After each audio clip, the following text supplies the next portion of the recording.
जय हिंद दोस्तों, मैं नवीन शर्मा आप सभी का स्वागत करता हूं। आशा करता हूं आप सब एकदम अच्छे हैं, एकदम बेहतरीन हैं। एक बार सारे प्यारे दोस्त बताएंगे आप सब कैसे हैं। उम्मीद करेंगे बहुत अच्छे होंगे, बहुत शानदार होंगे।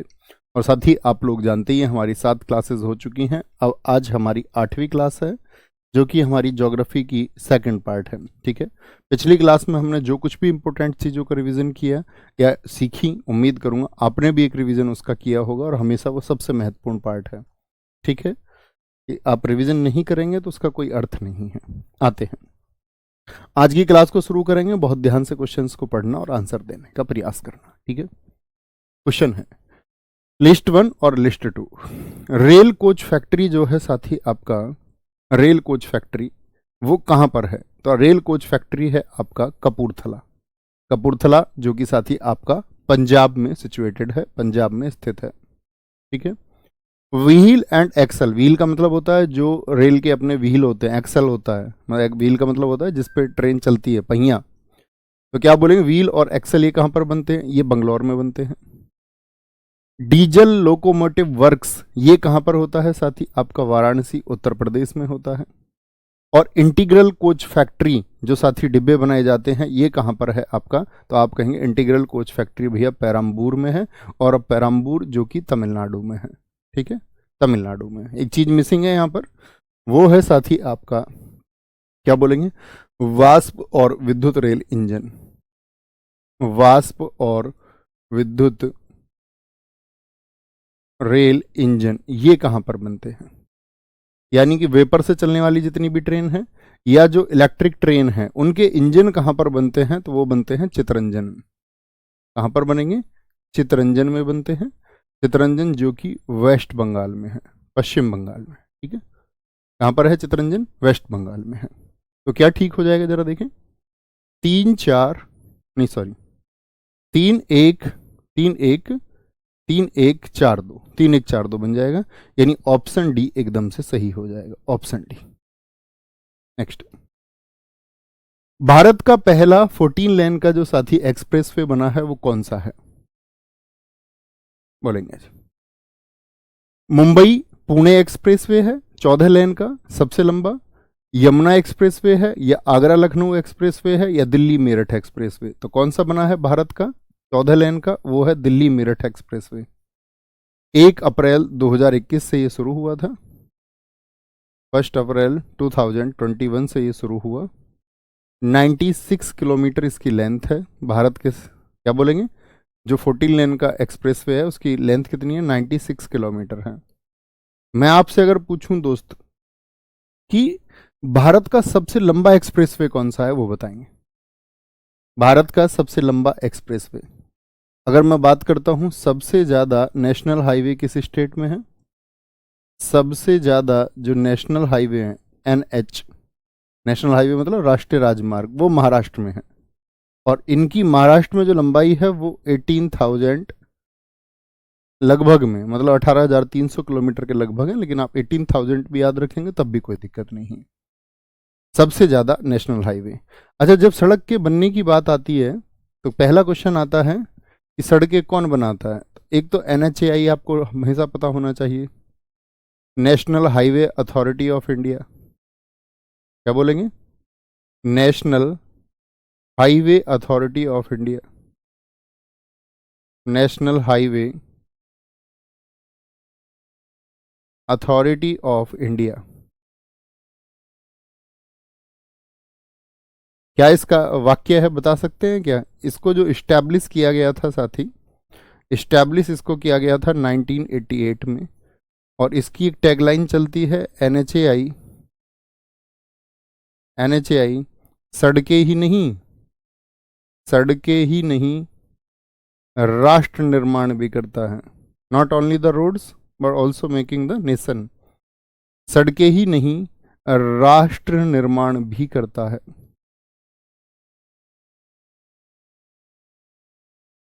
तो ये तो हो गए प्लेन पे नेशनल हाईवे, नेशनल हाईवे हो गया।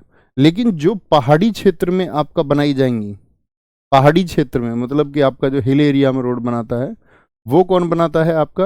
एनएचआई हेडक्वार्टर भी याद रखिए नई दिल्ली है, नई दिल्ली।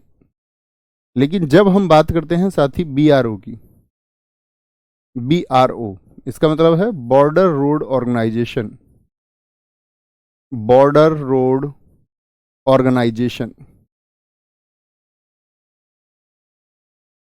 बॉर्डर का मतलब भारत की जो सीमा पर है, सीमा सड़क संगठन इसको कहते हैं। इसको कब इस्टेब्लिश किया गया था? सीमा सड़क संगठन। तो आप बोलेंगे BRO बना है भैया आपका 1960 में, और हेडक्वार्टर इसका भी कहाँ पर है? नई दिल्ली में ही है, नई दिल्ली में ही है इसका हेडक्वार्टर भी, ये भी याद रखना। यानी NHI प्लेन पर सड़कें और हिल एरिया और बॉर्डर पर आपका सड़कें कौन बनाता है? वो BRO बनाता है। BRO भैया सबसे लंबा हाईवे NH27 है, बहुत शानदार। Shantanu Vajpayee ji, very good.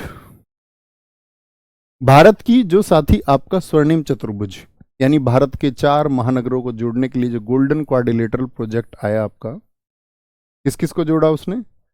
बोलेंगे दिल्ली, मुंबई, चेन्नई, कोलकाता को। तो आप कहेंगे जी भैया ठीक है एकदम। यानी नॉर्थ में दिल्ली को जोड़ा, वेस्ट में मुंबई को जोड़ा, ठीक है, साउथ में चेन्नई को जोड़ा और ईस्ट में कोलकाता को जोड़ा। तो यानी चारों को जोड़ा तो बन गया आपका स्वर्णिम चतुर्भुज। अगर आपसे पूछे इसकी लेंथ कितनी है, चारों को जोड़ने के बाद इसकी लंबाई बहुत पूछी जाती है, तो आप कहेंगे 5846 किलोमीटर है भैया, 5846 किलोमीटर है इसकी जो लेंथ है, ठीक है। और याद रख लेना ये 1999 में बनी थी स्वर्णिम चतुर्भुज योजना, 1999 में बनी योजना, ठीक है। किसने बनाई होगी 1999 में? अटल जी ने। क्या बोलेंगे? अटल बिहारी वाजपेयी जी थे, उन्होंने।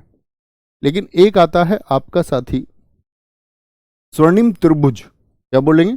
गोल्डन, गोल्डन जो साथी ट्राइंगल है उससे कौन कौन जुड़ते हैं?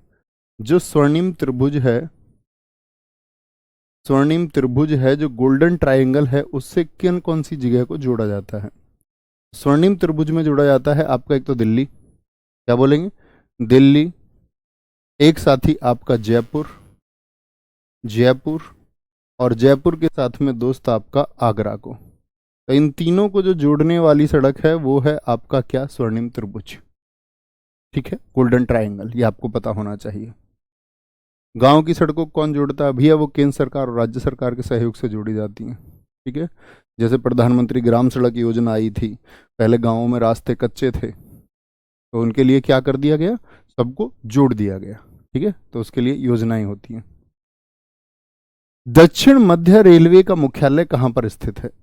जो आपका साथी साउथ सेंट्रल है उसका हेडक्वार्टर। भारत में कितने रेलवे के जोन हैं पहले तो बताइए? ये जोन है, रायपुर में है, छत्तीसगढ़ में, जबलपुर में है, जबलपुर में है साथी आपका वेस्ट सेंट्रल का। वेस्ट सेंट्रल बोले तो पश्चिमी मध्य रेलवे का, पश्चिमी मध्य का। हैदराबाद में है दक्षिण मध्य का, क्या बोलेंगे? हैदराबाद में है, नहीं हैदराबाद नहीं, सिकंदराबाद में। सिकंदराबाद आंध्र प्रदेश में ही है, दोनों के दोनों ये, हैदराबाद भी और सिकंदराबाद भी। तो आंध्र प्रदेश में वो दक्षिण मध्य यानी सिकंदराबाद में होगा, ये ज़्यादा सटीक होगा। अगर मैं आपसे बोलूँ उत्तर रेलवे का मुख्यालय कहाँ पर है नॉर्थ का, तो उत्तर रेलवे का है साथी आपका दिल्ली में, ठीक है, नॉर्दर्न रेलवे का। मैं आपसे बोलूँ पूर्वी रेलवे का कहाँ पर है, पूर्वी रेलवे का, तो आप कहेंगे कोलकाता में है, कोलकाता में है।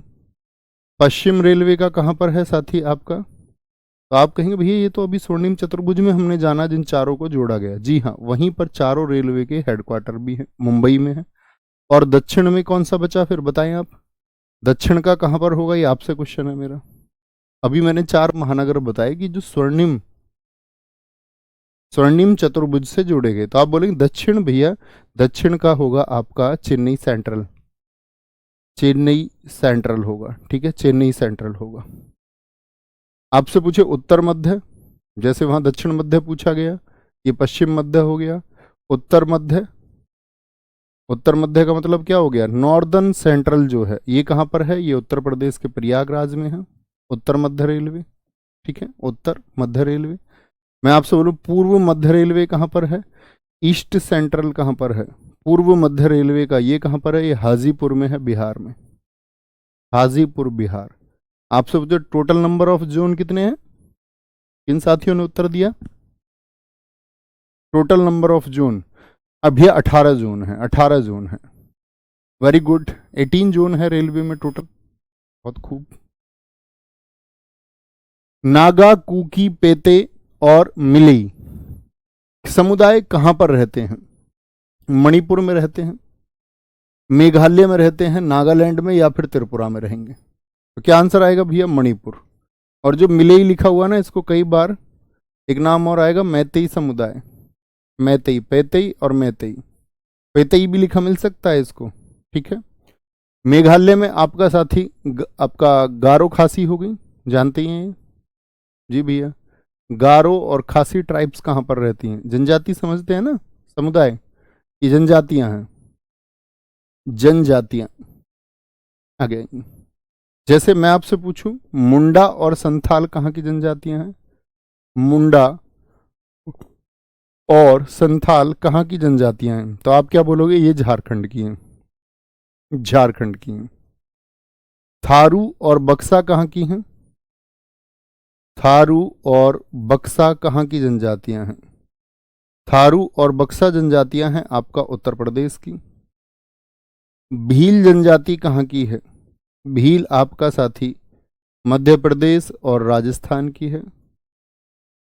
गद्दी जनजाति भारत में कहां पर पाई जाती है? गद्दी, GADDI, हिमाचल प्रदेश में। आप मुझे बताएं साथी, टोडा जनजाति कहां पर निवास करती है? टोडा, टोडा जो जनजाति है वो कहां पर निवास करती है? तो टोडा आप क्या बोलेंगे? तमिलनाडु में। भूटिया जनजाति का संबंध किससे है? भूटिया, भूटिया कहां पर पाई जाती है? सिक्किम में। लेप्चा भी यहीं पर पाई जाती है, सिक्किम। क्या बोलोगे भैया? लेप्चा भी याद रखेंगे, लेप्चा ट्राइब है, लेप्चा ट्राइब भी पाई जाती है। बिरहोर कहां पर पाई जाती है? बिरहोर, तो बिरहोर आप कहेंगे भैया, बिरहोर जो जनजाति है वो झारखंड की है, झारखंड की है। एक पूछी जाती है आपसे, बड़ी महत्वपूर्ण है, सैम्पेन और सेंटलीज।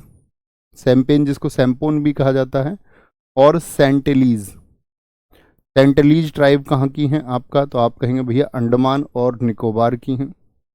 जोनसारी जनजाति कहाँ की है? जोनसारी, तो जोनसारी आपका उत्तराखंड की है। बैगा बताइए, कोल और बैगा मैं आपसे पूछ लूं, कोल जनजाति महाराष्ट्र में भी पाई जाती है यूं तो बैगा, लेकिन बैगा MP में। कोडागू जनजाति कहाँ पर पाई जाती है? कोडागू, कोडागू जो ट्राइब है वो कहाँ पर पाई जाती है? तो भैया कर्नाटक में। कहाँ पर पाई जाती है? कर्नाटक में पाई जाती है। ये बहुत इंपॉर्टेंट ट्राइब्स, बहुत बढ़िया, बहुत बढ़िया। हमारी जो प्रेसिडेंट है भैया वो संथाल जनजाति से है, एकदम बहुत ठीक लिखा है समीर टूडू, बहुत बढ़िया।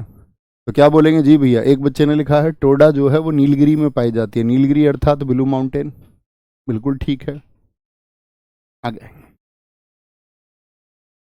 तमरिया जनजाति भारत के निम्नलिखित किस राज्य में पाई जाती है? तमरिया, वेस्ट बंगाल, राजस्थान, झारखंड या मध्य प्रदेश? तो आप कहेंगे भैया झारखंड में पाई जाती है। कहां पर? झारखंड में, ठीक है। यहां पर और भी पाई जाती हैं आपका, हो भी पूछी जाता हो। कोरबा, कोरबा जनजाति कहां पर पाई जाती है? यहाँ से कोरबा के साथ ही माइनिंग क्षेत्र है आपका। खरिया जनजाति पूछी जाती है, खरिया कहां पर पाई जाती है? संथाल और मुंडा तो बहुत चर्चित हैं ही झारखंड के।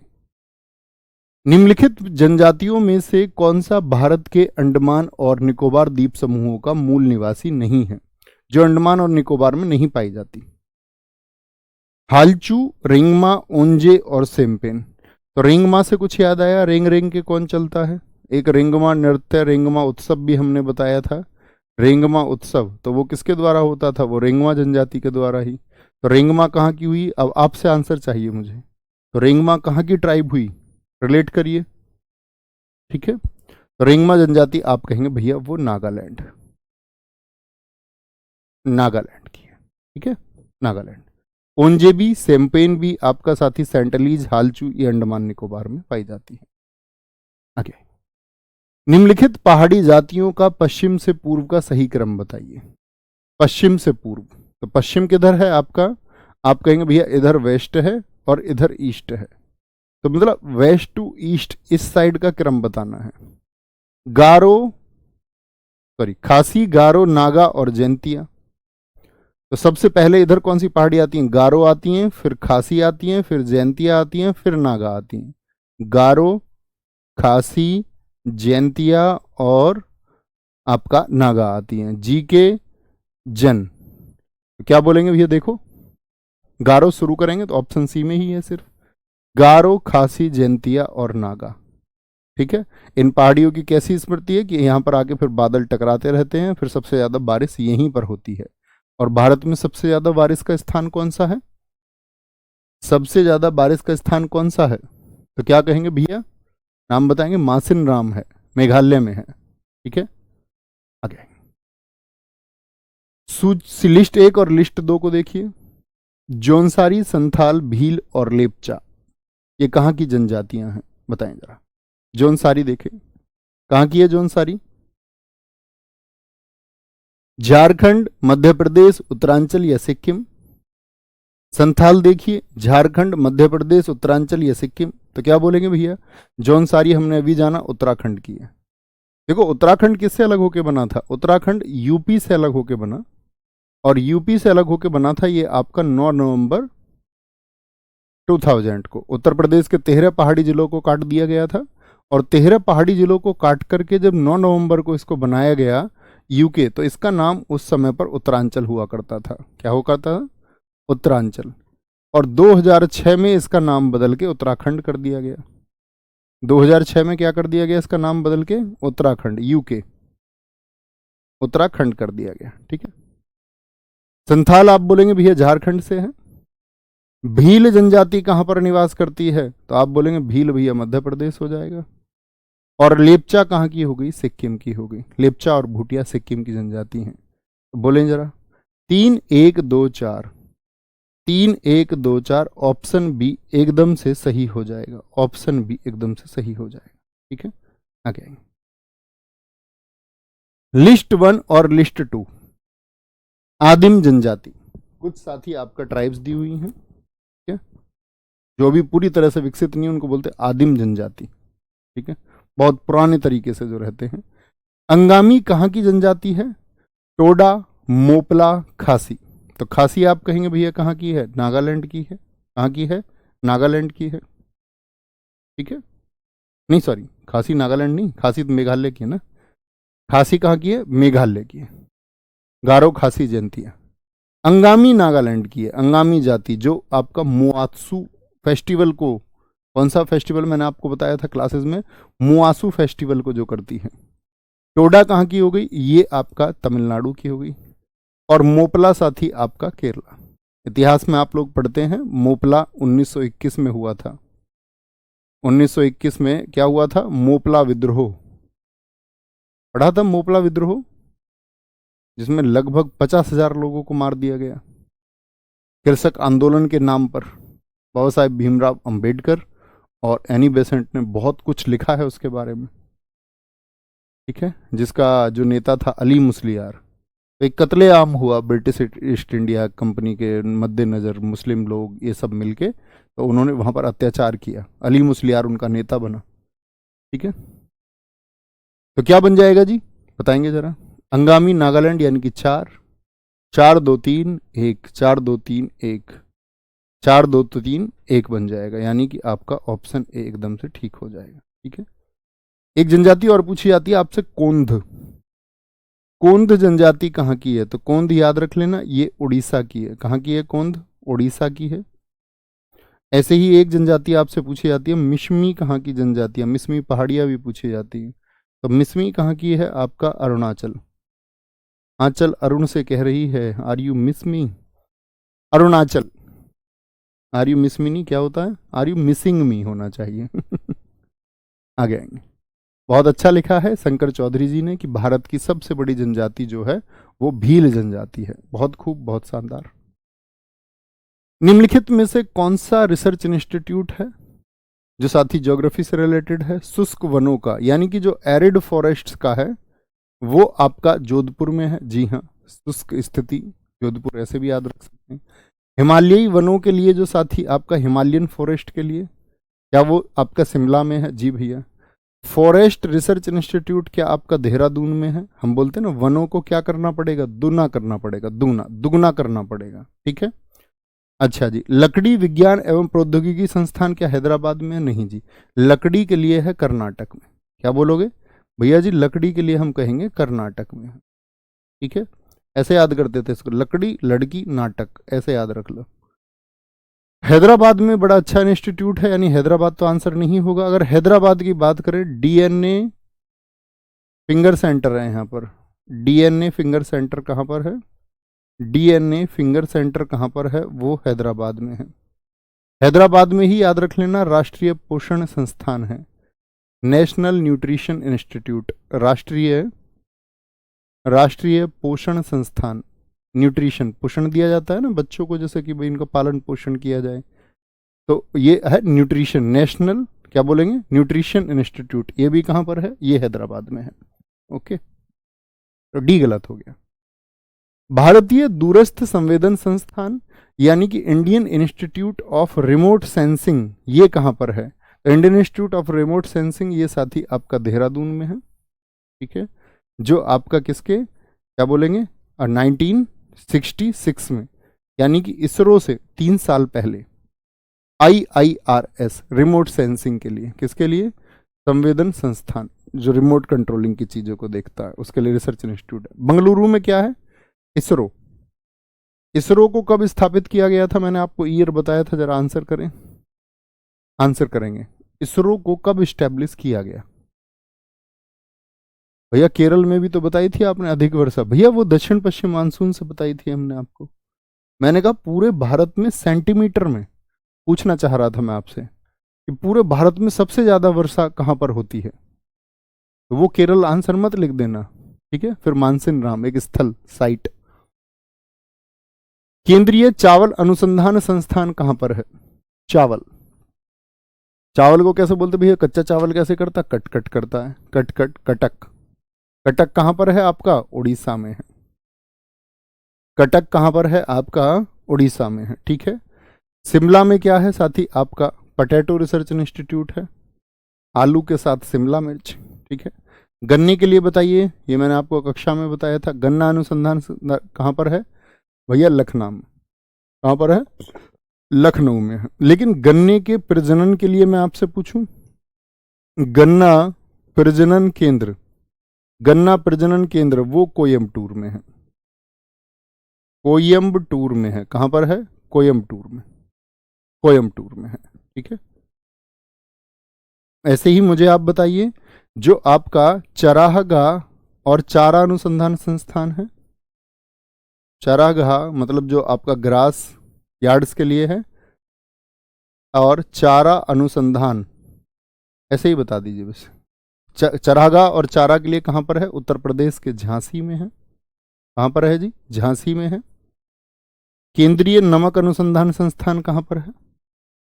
नमक के लिए कहां पर है? तो आप कहेंगे नमक, नमक के भाव भैया कभी नहीं बढ़ते, भावनगर गुजरात में है, भावनगर। मैं आपसे पूछूं दोस्त, नारियल के लिए कहां पर है? कोकोनट के लिए रिसर्च इंस्टीट्यूट तो कहां पर है? कासरगोड में है, जो कि केरल में है। कहां पर? कासरगोड। नारियल को कसकर फोड़। तंबाकू के लिए बताइए, टैबाको रिसर्च इंस्टीट्यूट कहां पर है? तो तंबाकू के लिए है साथी आपका राजमुंदरी में, आंध्र प्रदेश, राजमुंदरी। ठीक है, राजमुंदरी में है। मैं आपसे पूछूं दोस्त, मुझे बताइए जूट के लिए अनुसंधान संस्थान कहां पर है? जूट, झूठ बोल के कल कॉल क्यों काटा? कोलकाता, कोलकाता। ठीक है, जूट के लिए। मैं बोलूं आपसे खाद्य प्रौद्योगिकी के लिए कहां पर है? फूड टेक्नोलॉजी के लिए कहां पर है? खाद्य प्रौद्योगिकी, फूड टेक्नोलॉजी रिसर्च इंस्टीट्यूट कहां पर है? तो खाद्य प्रौद्योगिकी के लिए है आपका मैसूर में। कहां पर है? मैसूर में है भैया। ठीक है, चीनी के लिए कहां पर है? चीनी, दाल का भी यहीं पर है। चीनी के लिए है साथी आपका कानपुर में। कहां पर? चीनी, चीनी। ठीक है भैया, आम का भी लखनऊ में है, विस्क का भी लखनऊ में है। जी हाँ, एकदम से ठीक है, वेरी गुड। प्रदीप कुमार जी, ठीक आंसर था। इसरो की स्थापना 1969, 15 अगस्त 1969। निम्नलिखित में से कौन सा है जो सुमेलित नहीं है? राष्ट्रीय पवन ऊर्जा संस्थान चेन्नई में है, आपका साथी पावर रिसर्च इंस्टीट्यूट बंगलुरु में है, आपका क्या बोलेंगे, मेडिसिनल और एरोमेटिक प्लांट्स के लिए लखनऊ में है, या केंद्रीय लवण और समुद्री रसायन अनुसंधान संस्थान पोरबंदर में? यही गलत है। पवन ऊर्जा का कहाँ पर है? चेन्नई में है। विद्युत अनुसंधान कहाँ पर है? बंगलुरु में है। औषधि और साथ ही आपका एरोमेटिक प्लांट्स के लिए लखनऊ में है, लेकिन जो लवण का है वो पोरबंदर में ना होकर के कहाँ पर है? वो भैया गुजरात में है। गुजरात में तो पोरबंदर भी है, फिर बोलना पड़ेगा हमको ये भावनगर में है। भावनगर, भावनगर कहाँ पर है? ये भी गुजरात में ही है, लेकिन पोरबंदर में नहीं है। पोरबंदर में तो गांधी जी का जन्म हुआ था, ठीक है, वो उनके लिए फेमस है।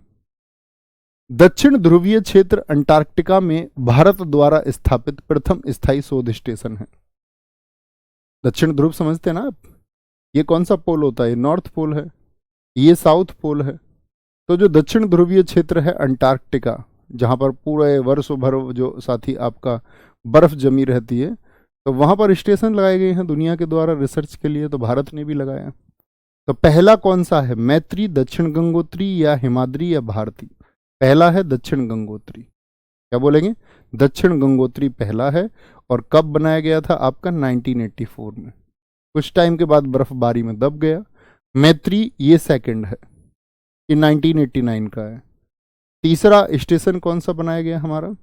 थर्ड स्टेशन बनाया गया आपका भारती, जो कब का है? 2012 का है, 2012 का, ठीक है। ये क्या है आपके भैया? वहां पर रिसर्च आपके साथी स्टेशन लगाए गए हैं। बोलेंगे भैया अनुसंधान संस्थान मतलब फैक्ट्री नहीं, सिर्फ फैक्ट्री कहना तो ठीक नहीं है, इंस्टीट्यूट कहना ठीक है। एक संस्थान है जहां पर रिसर्चेज होती हैं। आगे आएंगे। भारत में वर्षावन अनुसंधान संस्थान निम्नलिखित में से किस स्थान पर स्थित है? वर्षावन के लिए पोर्ट ब्लेयर, जोरहट, तिरुवनंतपुरम या फिर कोयम्बटूर होगा? तो आप बोलेंगे जोरहट असम में है। किसके लिए? आपका वर्षावन के लिए, रेन फॉरेस्ट के लिए, फॉरेस्ट रेन भी बोल सकते हैं। तो क्या बोलेंगे? असम में स्थित है। कहाँ पर है?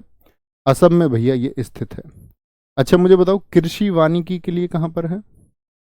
कृषि वानिकी यानी कि एग्रीकल्चर फॉरेस्ट्री के लिए रिसर्च इंस्टीट्यूट कहाँ पर है? एग्रीकल्चर फॉरेस्ट्री के लिए रिसर्च इंस्टीट्यूट कहाँ पर है? तो आप कहेंगे झांसी में है। जैविक खेती के लिए केंद्र कहाँ पर है? जैविक खेती के लिए साथी आपका क्या बोलेंगे? जैविक खेती के लिए भैया आपका गाजियाबाद में है। कहाँ पर है? गाजियाबाद में है, ठीक है। समुद्र मत्स्यिकी के लिए, समुद्र आपका साथी मत्स्यिकी के लिए कहाँ पर है?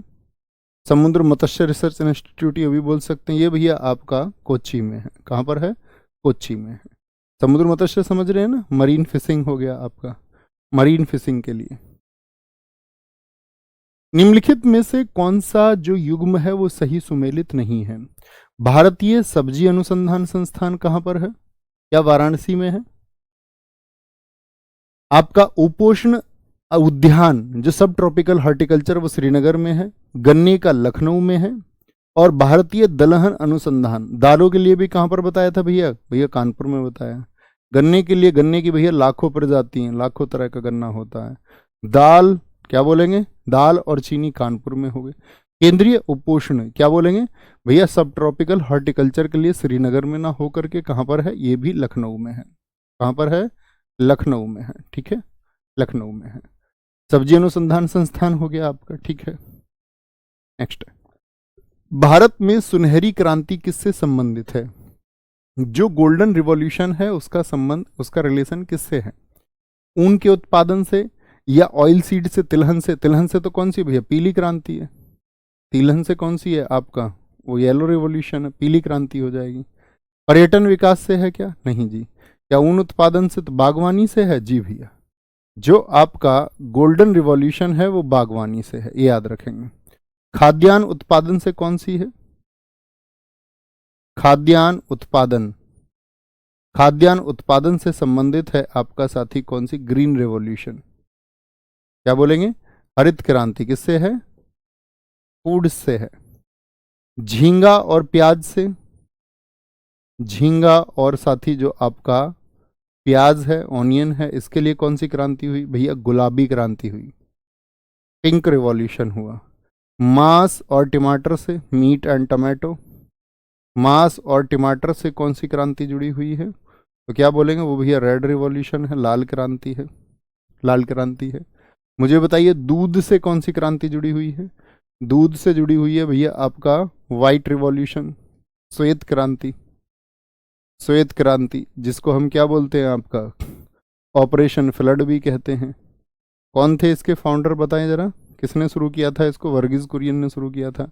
अंडे के लिए कौन सी है? सिल्वर रिवॉल्यूशन है, रजत क्रांति है, रजत क्रांति है। क्या बोलेंगे? अंडे के लिए कौन सी है? वो भैया आपका रजत क्रांति है, अंडे के लिए रजत क्रांति है। मत्स्य जो फिशिंग के लिए है वो कौन सा रिवॉल्यूशन है? तो आप कहेंगे भैया वो नीली क्रांति है। ठीक है। आलू के लिए कौन सा रिवॉल्यूशन है? आलू के लिए आपका गोल क्रांति है, गोल क्रांति। ठीक है, गोल क्रांति। और आपका पेट्रोलियम के लिए कौन सी है?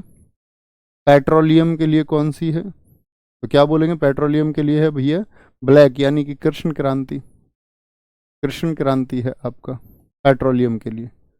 पेट्रोलियम मतलब जो जमीन से नीचे से आपका चीजें निकलती हैं।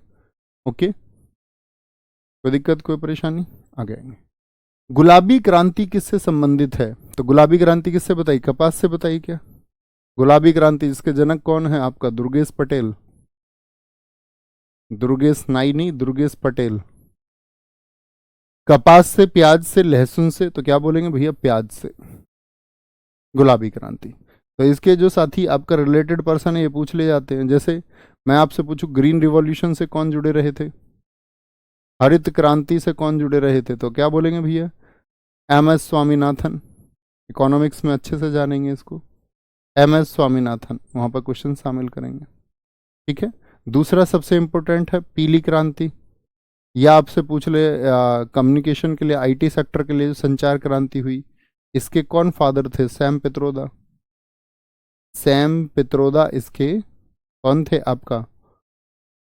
जनक थे। गोल्डन फाइबर, गोल्डन फाइबर, निरपक्ष तेज, क्या बोलेंगे? निरपक्ष तेज, ये गोल्डन फाइबर के साथी आपका जनक है। लाल क्रांति के आपका विशाल तिवारी, क्या बोलोगे? विशाल तिवारी जी है भैया, विशाल तिवारी, लाल क्रांति के। श्वेत के कौन बताए मैंने आपको? जो व्हाइट रिवॉल्यूशन था, ऑपरेशन फ्लड जिसको कहते हैं, श्वेत क्रांति के भैया वर्गीज कुरियन, ये 1970 में शुरू हुई थी, 1970 में वर्गीज कुरियन हो गए आपका। और सोच सकते हैं हम इसमें नीली क्रांति के, नीली क्रांति के आपका ब्लू के अरुण कृष्णन है, अरुण कृष्णन। ठीक है, अरुण कृष्णन हो गए। हरित, पीली, गोल्डन, लाल, श्वेत और आपका नीली। रजत के लिए, रजत के लिए भारत की कौन सी प्रधानमंत्री को श्रेय दिया जाता है? तो रजत क्रांति के लिए आपका इंदिरा गांधी। जो वाइट है ऑपरेशन, ऑपरेशन फ्लड जो है, और जो ग्रीन रेवोल्यूशन है, वो किनके दिमाग की उपज थी? वो आपका लाल बहादुर शास्त्री जी के दिमाग की उपज थी। ठीक है, बहुत बढ़िया, कोई दिक्कत, कोई परेशानी? आगे आएंगे। बिग बैंग सिद्धांत हुआ पृथ्वी के बनने का साथी, बिग बैंग थ्योरी की चीजें कैसे बनी होंगी एक विस्फोट के बाद में। ठीक है, तो क्या बोलेंगे? कौन सा व्याख्या करता है? स्तनधारी जीवों की, हिम युगों की, आइस एज की बताता है, या फिर आपका यूनिवर्स के बारे में थ्योरी है? तो क्या बोलेंगे भैया? यूनिवर्स के बारे में थ्योरी है। जॉर्ज लॉमेंटेयर ने इसको पेश किया था, जॉर्ज लैमेंटेयर ने। ठीक है, कब इसने पेश किया था? 1894 से 96 के बीच में इसको पब्लिश किया। आगे, सूर्य से पृथ्वी तक प्रकाश आने में लगभग कितना समय लगता है? आसान प्रश्न है, सबकी तरफ से उत्तर चाहूंगा। भाई चंद्रमा का अपना प्रकाश नहीं होता, देखो चंद्रमा का प्रकाश तो पहुंच जाता 1.25 सेकंड में रिफ्लेक्ट होके, 1.3 सेकंड उसको बोलते हैं। ठीक है, लेकिन सूर्य से पृथ्वी तक जो प्रकाश आ रहा है, भाई प्रकाश किसका है? सूर्य का है। 8 मिनट में कितना बोलेंगे? दरअसल में वो होता है 8 मिनट और लगभग 16 सेकंड, 16 सेकंड। मुझे बताओ अर्थ से जो आपका, यानी कि सूर्य से पृथ्वी की दूरी कितनी है? सूर्य से पृथ्वी की जो डिस्टेंस है वो कितनी है, पृथ्वी की दूरी, तो आप कहेंगे भैया वो है आपका कितनी, 151.5 किलोमीटर। ठीक है, किलोमीटर, एक इतना क्या बोलेंगे भैया, करोड़ में है, 151.5 करोड़ किलोमीटर। ठीक है, तो पृथ्वी तक प्रकाश आने में, इतनी दूरी ट्रेवल करने में कितनी देर लगती है, 8 मिनट 16 सेकंड लगती है।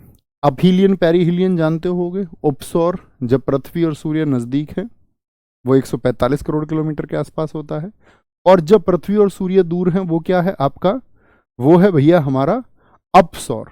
ठीक है, उसको ही हम बोलते हैं अपहीलियन, वो ज्यादा दूरी है, 152 करोड़ किलोमीटर भी बोल देते हैं कई बार, तो मतलब नजदीकी याद रखें। सूर्य की परिक्रमा में कौन सा ग्रह सर्वाधिक समय लेता है, सूर्य की परिक्रमा में बताइए जरा। तो सूर्य की परिक्रमा की अगर बात करें, यहां पर सूर्य है, कितने ग्रह हैं हमारे टोटल बताएं एक बार, तो आप कहेंगे 8 है। सबसे पहले यहां पर कौन आता है, बुध आता है। बुध के बाद में कौन है साथी आपका, फिर शुक्र आता है। शुक्र के बाद में कौन आता है आपका साथी, मंगल आता है, नहीं सॉरी पृथ्वी आएगा ना, पृथ्वी आता है फिर आपका। पृथ्वी के बाद में दोस्त आपका मंगलवार आता है, मंगलवार का मतलब दिन, मंगल। फिर आपका बृहस्पति आता है, क्या बोलेंगे, फिर बृहस्पति आता है भैया। फिर आता है हमारा शनि, और फिर आता है आपका अरुण और वरुण। ठीक है, अरुण और वरुण आता है, अरुण और वरुण। ठीक है,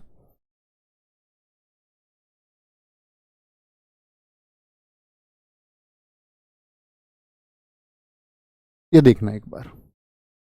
अगर मैं बताऊं यहां पर कौन सा ग्रह है भैया, ये बुध है, बुध अर्थात मरकरी। बुध नाम का आदमी, बुस बोलते हैं इसको, बुस। ये कौन सा है, शुक्र अर्थात वीनस है। ये कौन सा है, तीसरा आपका पृथ्वी है, यानी कि अर्थ है। ये कौन सा है साथी आपका चौथा ग्रह, क्या बोलेंगे, बुस नाम का आदमी पृथ्वी पर रहता था, मंगलवार, यानी कि ये मार्स है, मंगलवार है। ये कौन सा है साथी आपका बृहस्पतिवार है, बृहस्पतिवार का मतलब दिन बोल रहा हूं। ठीक है, जुपिटर है, कौन सा है, जुपिटर है। ये कौन सा है साथी आपका, ये है आपका शनि, सैचन। और ये है आपका अरुण, अरुण अर्थात आप क्या बोलेंगे इसको भैया, यूरेनस है, यूरेनस। और ये है वरुण अर्थात आपका नेपच्यून, कौन सा है ये, नेपच्यून है। ठीक है, ये क्या है, यूरेनस है। ये हो गया आपका सेचन। तो ये तो हो गया दूरी के हिसाब से। कैसे याद कर सकते हैं, बुस नाम का आदमी का रहता था पृथ्वी पर, मंगलवार बृहस्पतिवार शनिवार को बाल नहीं कटवाता था, उसके 2 बेटे थे अरुण और वरुण। ठीक है, तो सबसे नजदीक कौन सा हुआ बताएंगे, सबसे नजदीक, तो आप कहेंगे सबसे नजदीक जो है वही सबसे कम समय में आपका चक्कर लगाएगा, नहीं ये पूछे सर्वाधिक समय में। तो सबसे दूर जो है, तो सबसे दूर कौन है, वरुण है, क्या बोलेंगे, वरुण है भैया, 164 साल ले देता है, 164 वर्ष ले देता है चक्कर लगाने में। तो सबसे कम समय कौन लेगा, ये 88 डेज में। बुधवार जो है वो कितने दिन में चक्कर लगाता है, यानी कि आपका जो मरकरी है, मरकरी है वो कितने दिन में चक्कर लगाता है, तो आप कहेंगे भैया 88 डेज में, 88 दिनों में, 88 दिनों में। लेकिन सबसे गर्म नहीं है ये इसके पास है, तो सबसे हॉटेस्ट कौन सा है, तो सबसे जो हॉट है उसके आयरन ऑक्साइड की वजह से वो आपका शुक्र है। ये दोनों कौन है, ये दोनों हैं आपके सिस्टर हैं, सिस्टर, दोनों को बहन बोलते हैं हम, शुक्र और पृथ्वी को, जो एक जैसे झुकाव एक जैसी बनावट के कारण।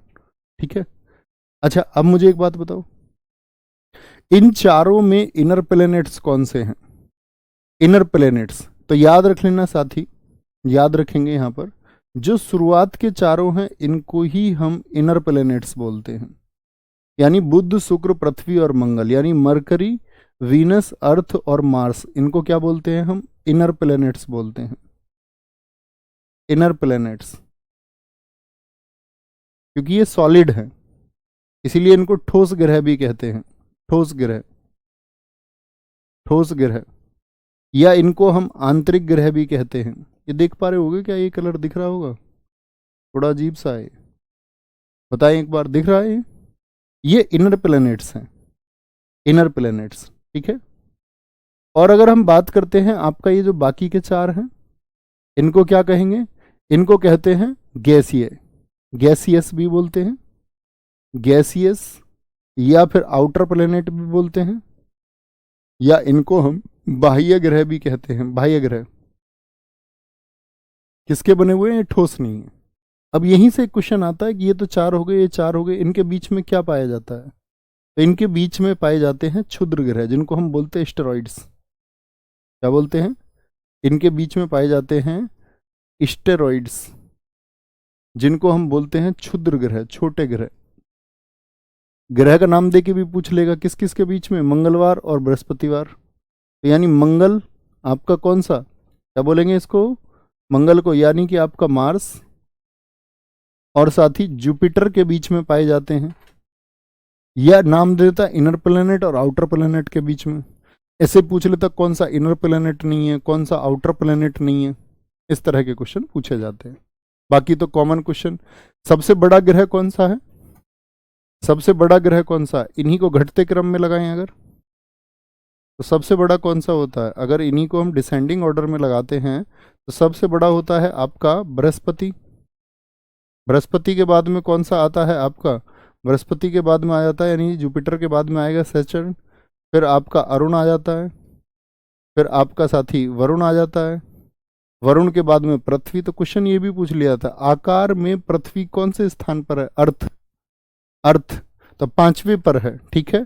पृथ्वी के बाद में आपका शुक्र, शुक्र आ जाता है, फिर मंगल आ जाता है, फिर बुध आ जाता है, बुध आ जाता है, ठीक है। तो बुध सबसे छोटा भी है, ठीक है। बुध से बड़ा कौन है? वो आपका मंगलवार, मंगलवार से बड़ा शुक्रवार है, ठीक है। वार का मतलब है कि ये क्या है? आपके ग्रह हैं, ठीक है। सर 9 भी तो होता? नहीं भैया, 9 नहीं होता है। 9 होता था यम, लेकिन वो क्या हो गया, आपका जो एस्ट्रोनॉमिकल जो एडमिनिस्ट्रेशन है, खगोल संघ है, उसने उसको हटा दिया गया, उसको बाहर कर दिया गया 2006 में। उन्होंने बोला नहीं, ये दीर्घवृत्ताकार कक्षा में जो आपका पैराबोलिक पाथ होता है उसमें ये ट्रेवल नहीं करता है, तो इसको बाहर निकाल देते हैं, ठीक है। आगे आएंगे, पहले होते थे 9। सूर्य ग्रहण कब होता है? When does a solar eclipse occur? तो क्या बोलेंगे? सूर्य ग्रहण। तो सूर्य ग्रहण मतलब सूर्य को ग्रहण लगा देना, यानी सूर्य दिखना नहीं चाहिए। तो ये होता है आपका प्रतिपदा को। प्रतिपदा क्या है? प्रथम डेट। किसकी प्रथम डेट? अमावस्या, अमावस्या, ठीक है। अच्छा, ये भी स्थिति भी आपको पता होनी चाहिए। अच्छा, पूर्णिमा को भी आप पता होना चाहिए। पूर्णिमा को क्या होता है? वो आपका चंद्र ग्रहण होता है, चंद्र ग्रहण, यानी कि मून इक्लिप्स होता है आपका। जब सूर्य ग्रहण होगा तो क्या होगा? सूर्य दिखना नहीं चाहिए। सोलर एक्लिप्स में तो क्या होगा? जो पृथ्वी और सूर्य के बीच में कौन आ जाएगा? पृथ्वी और सूर्य के बीच में कौन आ जाएगा, बताएंगे जरा। तो आप कहेंगे भैया बीच में चंद्रमा आ जाता है, ठीक है। अर्थ, मून एंड सन, ईएमएस की सिचुएशन होती है ये। दूसरा साथी आपका चंद्र ग्रहण जब कभी भी होगा, तो चंद्र ग्रहण में क्या होगा आपका? यहाँ पर पृथ्वी बीच में आ जाएगी, सूर्य और कौन आ जाएगा चंद्रमा के बीच में? पृथ्वी आ जाएगी। चंद्रमा तो प्रकाश नहीं पहुंचेगा सूर्य का, ठीक है। आगे, निम्नलिखित में से कौन सा सुमेलित नहीं है? सौरमंडल का सबसे बड़ा ग्रह क्या जुपिटर है? जुपिटर, जिसका सब साथी अगर मैं पूछूं, अभी तो सबसे ज्यादा उपग्रह किसके हैं, ये क्वेश्चन है मेरा आपसे। जी बिल्कुल ठीक है कुमार, आपने सही लिखा है।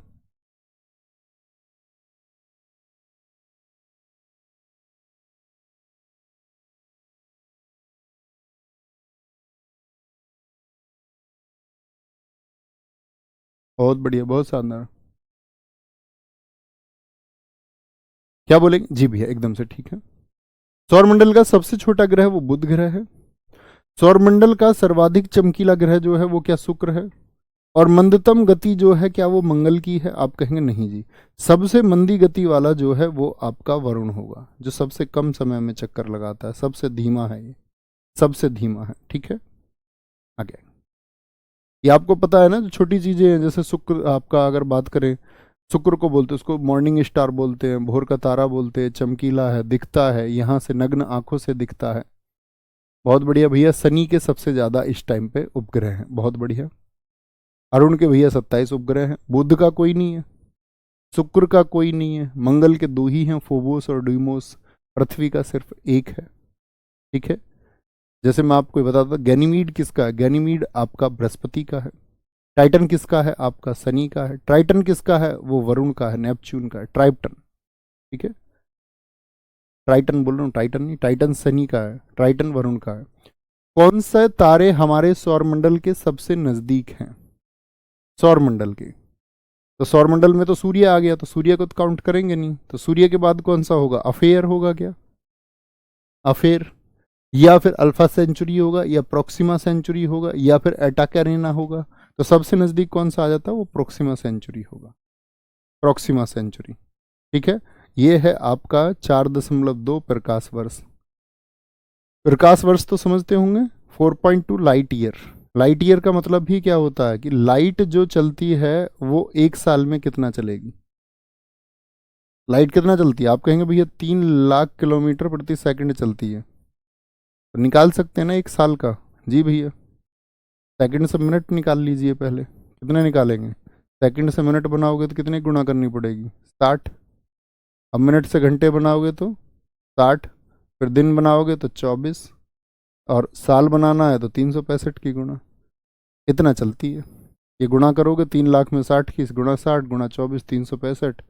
और उसमें भी ये एक प्रकाश वर्ष हुआ है, ये क्या हुआ है, ये एक लाइट ईयर है, एक लाइट ईयर, समझ गए ना भाई। प्रकाश 3 लाख किलोमीटर प्रति सेकंड चलता है। अब सेकंड को बताओ कि एक मिनट में कितना चलेगा, तो 60 की गुणा करनी पड़ेगी। अब एक मिनट में इतना चलता है तो घंटे में कितना चलेगा, तो एक घंटे में 60 मिनट होते हैं, तो भी 60 की गुणा करनी पड़ेगी। एक दिन में कितना चलेगा आपका, तो 24 होते हैं घंटे, तो 24 की गुणा। पूरे साल में कितना चलेगा, 365 दिन होते हैं, 365 सही 1/4, 0.25 भी बोलेंगे तो ज़्यादा सही होगा, एक्यूरेट आएगा थोड़ा सा। 1 लाइट ईयर होता है। अब ये कह रहा है कि 4.2, तो 4.2 की और गुणा करनी पड़ेगी, कोई दिक्कत भैया। सूर्य भी एक तारा है ना, हाँ जी, इसीलिए तो उसने पूछा तारा कौन सा सौर मंडल से बाहर, क्योंकि सौर मंडल में तो सूर्य आ गया, तो तारा तो सूर्य भी है। ठीक है, और कोई भी तारा है उसकी जो एनर्जी है वो किस वजह से है बोलेंगे, तो आप कहेंगे भैया वो नाभिकीय संलयन की वजह से होती है। किसकी वजह से होती है, नाभिकीय संलयन की वजह से होती है। भैया उपग्रह में गैनीमीड सबसे बड़ा है, जी अंशु एकदम ठीक लिखा है। आगे एक खगोलीय इकाई संबंधित है, an astronomical unit is related.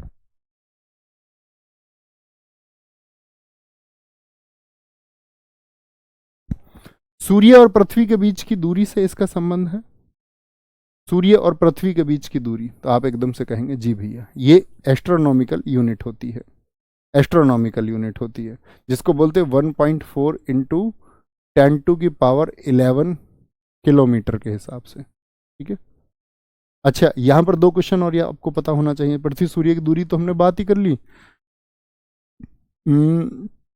पृथ्वी की त्रिज्या कितनी है, द रेडियस ऑफ अर्थ, पृथ्वी की जो त्रिज्या है, पृथ्वी की जो त्रिज्या है वो कितनी है, रेडियस ऑफ अर्थ कितना है। रेडियस ऑफ अर्थ आप कहेंगे भैया रेडियस ऑफ अर्थ होता है 6371 किलोमीटर। ठीक है, रेडियस ऑफ अर्थ ये आपको पता होना चाहिए। अगर मैं बोलूं मास ऑफ अर्थ कितना है, पृथ्वी का द्रव्यमान कितना है, पृथ्वी का द्रव्यमान कितना है, तो पृथ्वी का जो द्रव्यमान है वो है साथी आपका 6 × 10⁻24 किलोग्राम, किलोग्राम। तो किलोग्राम साथी आपका, इसमें अगर हम गुणा करें आपका ग्राम से, तो आप क्या बोलेंगे भैया 1000 और हो जाएगा, 6 × 10⁻27 ग्राम होता है, ग्राम होता है। ठीक है, ये आपको पता होना चाहिए, बोलेंगे भैया, बोलेंगे भैया एक साल में कितने सूर्य ग्रहण होते हैं, 5 सूर्य ग्रहण होते हैं दोस्त, मैक्स 5 हो सकते हैं, मैक्स 5। चंद्र ग्रहण 2 बार होता है। इक्विनॉक्स वर्ष के 2 काल जब दिन और रात बराबर होते हैं तो होता है। इक्विनॉक्स इसको बोलते हैं कि डे और नाइट अब बराबर हो गए। तो ये कब कब होता है, 21 मार्च और 23 सितंबर को होता है। जी भैया एकदम से ठीक है, 21 मार्च और 23 सितंबर को ये होता है। ठीक है, जैसे सबसे बड़ा दिन 21 जून को होता है, तो मैं आपसे पूछूं सबसे छोटा दिन कब होता है, ये भी मुझे बताइए भैया। लगभग 6400 याद रख लें। जी भैया याद रख सकते हैं। सर तो हर स्टार के पास में प्लेनेट होते हैं, बिल्कुल जरूरी नहीं है। जिसका साथी ग्रेविटेशनल जो फोर्स है वो ज़्यादा है तो वो बांधे रखता है अपनी कक्षा से। बहुत सारे के पास है, बहुत सारे के पास नहीं भी है। ठीक है, किसी और का चक्कर भी तो लगा सकता है।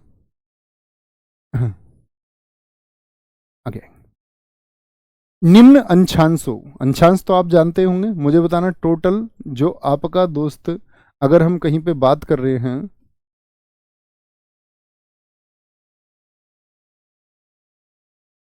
अंशांश, ये क्या है आपका 0 डिग्री हो गया। अब पूछ रहा है इससे कितने कितने के बीच में, तो क्या बोलेंगे, ये नॉर्थ होता है और ये साथी आपका साउथ होता है इधर। तो इसके बीच का जो है यही एरिया क्या कहलाता है आपका, यही एरिया क्या कहलाता है, हॉर्स अंशांश। क्योंकि इसमें क्या होता है, एक उच्च वायुदाब होता है, एक उच्च वायुदाब होता है, यानी एटमॉस्फेरिक जो प्रेशर होता है वो बहुत ज़्यादा होता है यहाँ पर। तो यहाँ पर जो देश था आपका, स्पेन के लोगों ने इसका नाम दिया, क्योंकि वो लोग व्यापार आदि के लिए जो घोड़े ले जाते थे तो उच्च वायुदाब की वजह से जब उनको यात्रा करने में कठिनाई होती तो अपने घोड़ों को फेंक देते थे, और घोड़ों को फेंक देते तो इसी वजह से उनको बोला गया फिर हॉर्स लॉन्गिट्यूड्स। ओके, आगे, किसी जगह का जो स्थानीय समय है, लोकल टाइम है, वो 6 बजे मॉर्निंग है, जबकि ग्रीनविच मीन टाइम 3 बजे प्रातः है। कुछ भी टाइम हो सकता है, जैसे भारत और जीएमटी में कितना अंतर है। बहुत बढ़िया भैया, टोटल लैटिट्यूड 181 है। लैटिट्यूड लैटिट्यूड लिख दिया आपने, ध्यान से देखिए उसको, जानवी जल्दबाजी में गलत लिखा है आपने।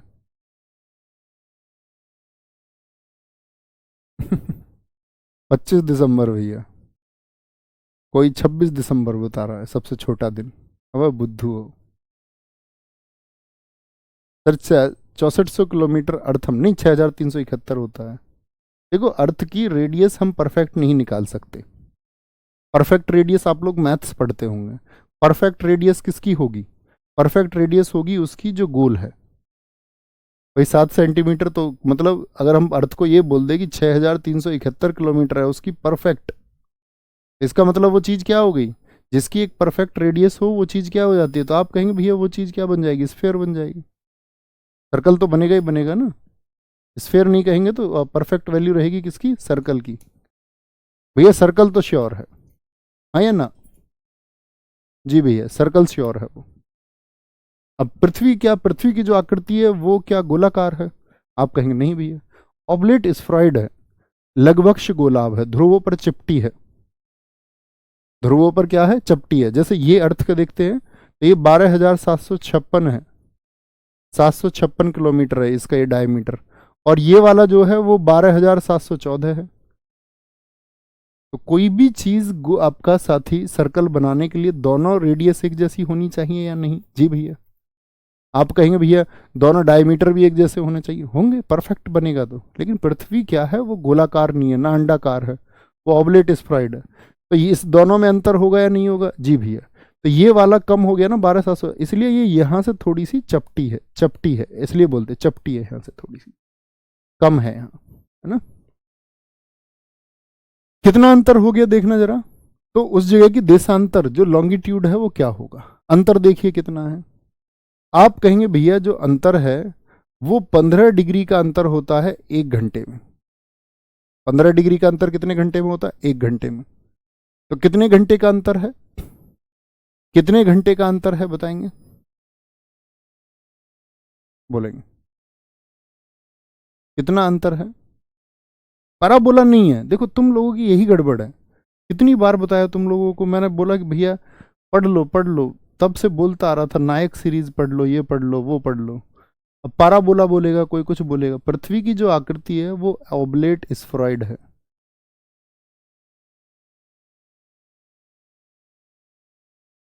लगभक्ष गोलाभ कहते हैं इसको, लगभक्ष गोलाभ। फिर तुम बाद में रोते हो। बहुत बढ़िया, कोई दिक्कत। अच्छा, तो 15 डिग्री बराबर 1 घंटा हो गया, तो यहाँ कितने घंटे हैं भैया, 6 बजे और 3 बजे में अंतर 3 घंटे का है। तो 3 घंटे बराबर कितने डिग्री हो जाएगा, 3 घंटे बराबर कितने डिग्री हो जाएगा, तो आप कहेंगे भैया 45 डिग्री हो जाएगा। लेकिन दिक्कत यह आएगी 45 डिग्री वेस्ट करें या 45 डिग्री ईस्ट करें। भाई क्या करेंगे यहाँ पर, 45 डिग्री ईस्ट या 45 डिग्री वेस्ट, बताएं आप। कभी भी देखना जीएमटी से जो टाइम है, जो लोकल टाइम है, वो आगे है या पीछे है। तो आप कहेंगे भैया जीएमटी पीछे है और लोकल टाइम आगे है, और अगर लोकल टाइम आगे है तो ईस्ट होगा। क्या बोलेंगे? ईस्ट किसके लिए होगा? क्या बोला मैंने? ईस्ट होगा अगर लोकल टाइम आगे है, लोकल टाइम आगे है। और अगर लोकल टाइम पीछे हो जाता तो फिर वेस्ट होगा। फिर क्या हो जाएगा? फिर वेस्ट हो जाएगा। ठीक है, कोई दिक्कत परेशानी इतनी बात में? जी भैया एकदम ठीक है। अब मैं आपसे बोलूं, जैसे यहां पर एक अंतर और आ सकता है, 1 घंटे में 15 डिग्री हो गए। 1 डिग्री कितनी देर में हो गया बताना जरा। 1 डिग्री का अंतर भी समझना, 1 डिग्री का अंतर हो जाएगा भैया 4 मिनट में। ठीक है, कोई दिक्कत कोई परेशानी? विश्व के 2 सबसे छोटे महाद्वीप कौन से हैं? सबसे बड़ा कौन सा है पहले तो ये पता होना चाहिए आपको। तो आप कहेंगे भैया एशिया है सबसे बड़ा। दूसरे नंबर पर आता है अफ्रीका, अफ्रीका। थर्ड पर आता है आपका नॉर्थ अमेरिका, नॉर्दर्न अमेरिका। चौथे पर साथी आपका आता है साउथ अमेरिका। क्या आता है? साउथ अमेरिका आता है। फिर आपका आता है 5वें पर अंटार्कटिका, अंटार्क। ठीक है, टिका। 6th पे साथी आपका आता है यूरोप, और 7th पे आपका आता है दोस्त आपका क्या? Australia, Australia. तो सबसे 2 छोटे कौन कौन से हो गए? ऑस्ट्रेलिया और यूरोप हो गए। क्या बोलेंगे भैया? ऑस्ट्रेलिया और यूरोप सबसे छोटे हो गए दोनों। लिस्ट 1 एंड लिस्ट 2 ध्यान से देखेंगे। क्या बोलेंगे जी? देश है और उनकी राजधानी दी हुई है। उज्बेकिस्तान की ताशकंद, राजधानी आपको सबकी पता होनी चाहिए। ठीक है, कॉमन हम अक्सर बोलते थे बहुत सारे देशों की। मुद्रा हुई, करेंसी हुई। उज्बेकिस्तान, उज्बेकिस्तान की ताशकंद। तजाकिस्तान की दुशानबे, किर्गिस्तान की बिश्केक और तुर्कमेनिस्तान की अशगाबाद। तो बताएं, उज्बेकिस्तान की ताशकंद ही होगी, तजाकिस्तान की दुशानबे ही होगी, किर्गिस्तान की बिश्केक होगी, और तुर्कमेनिस्तान की अशगाबाद होगी। सामने सामने ही लिखी हुई है। 1 2 3 4 होंगी। ठीक है, 1 2 3 4। इसमें कजाकिस्तान की बताना। कजाकिस्तान, कजाकिस्तान की क्या है आपका? अस्ताना, जिसको नूर सुल्तान कर दिया गया और फिर से अस्ताना किया गया। तो परीक्षा में कुछ भी पूछ सकता, अस्ताना दे के भी पूछ सकता, और अस्ताना हो सकता ऑप्शन में ही ना हो, नूर सुल्तान को दे, तब तो चुनना ही पड़ेगा। आगे आएंगे। लिस्ट 1 और लिस्ट 2 का मिलान कीजिए। सर ऑस्ट्रेलिया और न्यूजीलैंड के ऊपर एक नया कॉन्टिनेंट मिला है। आगे आएंगे। नीचे दिए गए कोड को मिलान करें। ब्राजील, ब्राजील की राजधानी क्या है साथी? ब्राजील की क्या बोलेंगे? ब्राजीलिया है। गुयाना की बताइए, गुयाना की क्या हो जाएगी? तो गुयाना की जॉर्ज टाउन हो जाएगी। कोलंबिया की बोगोटा है, और वेनेजुएला की काराकस है, वेनेजुएला की काराकस है। ठीक है, क्या बनेगा? 4 2 1, नहीं सॉरी, 4 2, हाँ 4 2 1 3, 4 2 1 3। फिजी की कैपिटल मुझे बताइए आप लोग, फिजी की क्या कैपिटल होगी? फिजी की कैपिटल क्या होगी? फिजी। क्रोएशिया की कैपिटल क्या होगी? क्रोएशिया की कैपिटल क्या हो जाएगी आपका? लेबनान की कैपिटल क्या होगी? लेबनान, लेबनान की कैपिटल क्या होगी? हंगरी की कैपिटल बता दीजिए, हंगरी की कैपिटल क्या होगी? बहुत पूछी जाती है। रोमानिया की कैपिटल बता दीजिए, रोमानिया की। ठीक है, रोमानिया की। बुल्गारिया की कैपिटल बता दीजिए, बुल्गारिया की कैपिटल क्या होगी? फिजी की राजधानी होगी साथी आपका सुवा। क्या होगी? सुवा। क्रोएशिया की होगी साथी आपका जागरेव। लेबनान की राजधानी क्या होगी? बेरूत होगी। हंगरी की राजधानी क्या है आपका? बुडापेस्ट। रोमानिया की क्या होगी आपका साथी? Bucharest, Bucharest. और बुल्गारिया की राजधानी क्या होगी आपका? सोफिया होगी, सोफिया होगी, सोफिया, सोफिया। निम्नलिखित देशों में से कौन देश स्थल बाधित है? जैसे भारत है, भारत की सीमा समुद्र से लगती है, आप सारे लोग जानते हैं। जी भैया, यहाँ समुद्र है। स्थलबद्ध का मतलब होता है जिसकी सीमा समुद्र से नहीं लगती है और चारों तरफ से क्या हो, लैंड बाउंड्री से वो साथी आपका घिरा हुआ हो, लैंड बाउंड्री हो चारों तरफ। ठीक है, क्या हो चारों तरफ? Land boundary. Afghanistan, Hungary, Malaysia या स्विट्जरलैंड? नीचे दिए गए कूट में से सही उत्तर चुनिए, क्या हो जाएगा बताएंगे। स्थल बाधित जो क्या है? लैंड लॉक्ड है, चारों तरफ से क्या है? जमीन से घिरे हुए हैं। बोलेंगे भाई अरे यार ये राजधानी तो याद कर लिया करो ना, इसमें क्या ट्रिक बतानी है, हैं? क्या बोलेंगे यहाँ पर? Bulgaria, Sofia, Romania, Bucharest. एक आदमी गया आपका, यार रहन दो। क्या बोलेंगे? रोमांस में किसी को बुखार आ गया। एक आदमी हंगरी था, बूढ़ा आदमी, बूढ़ा आदमी क्या खा गया? बूढ़े आदमी को पता थोड़ी होता क्या खाना, बूढ़ा पेस्ट खा गया क्योंकि हंगरी था। कुछ भी याद कर लो यार। क्रो आ गया सुबह सुबह, तो सब लोग जाग गए, काँव काँव जब उसने करी।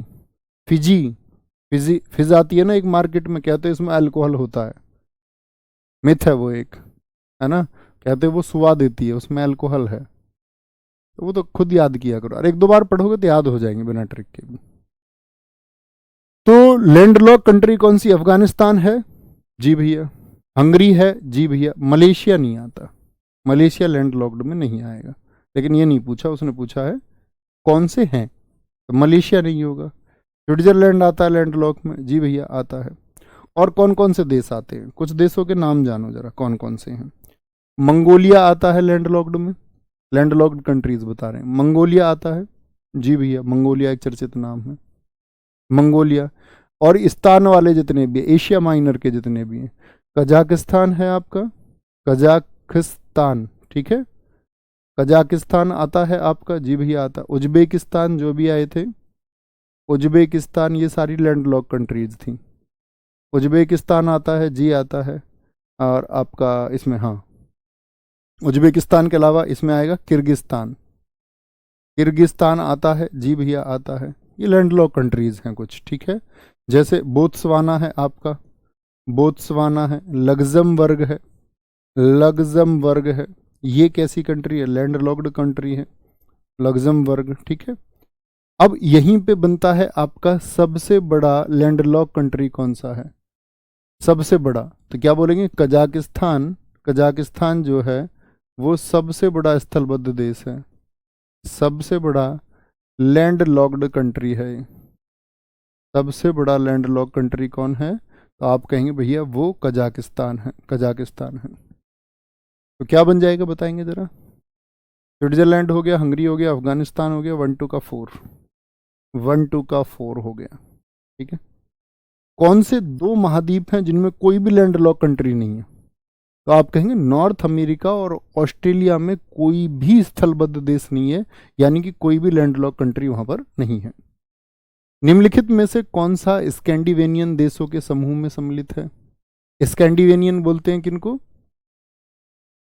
किनको बोलते हैं? जो स्वीडन के आसपास वाले देश हैं, 4 देशों से मिलकर बनता है। डेनमार्क उसमें है या नहीं है? तो आप बोलेंगे जी है। फिनलैंड नहीं होगा भैया, फिनलैंड नहीं होगा।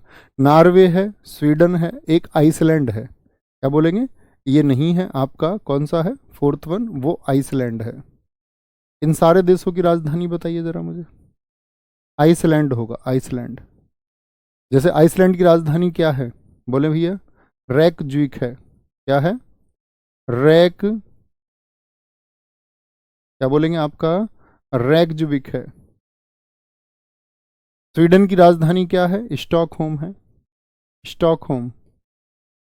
नॉर्वे की बताएं, नाव को, ओ भैया स्लो चला, ओ स्लो, नाव को पलटेगा क्या? सभी को डन कर दो, सबको बुला लो, स्टॉक है होम में, स्टॉक रखा हुआ घर। फिनलैंड की हेलसिंकी है, फिनलैंड की क्या है? हेलसिंकी है। डेनमार्क की क्या है आपका? कोपेनहेगन है, कोपेनहेगन। कोपेनहेगन है, ठीक है।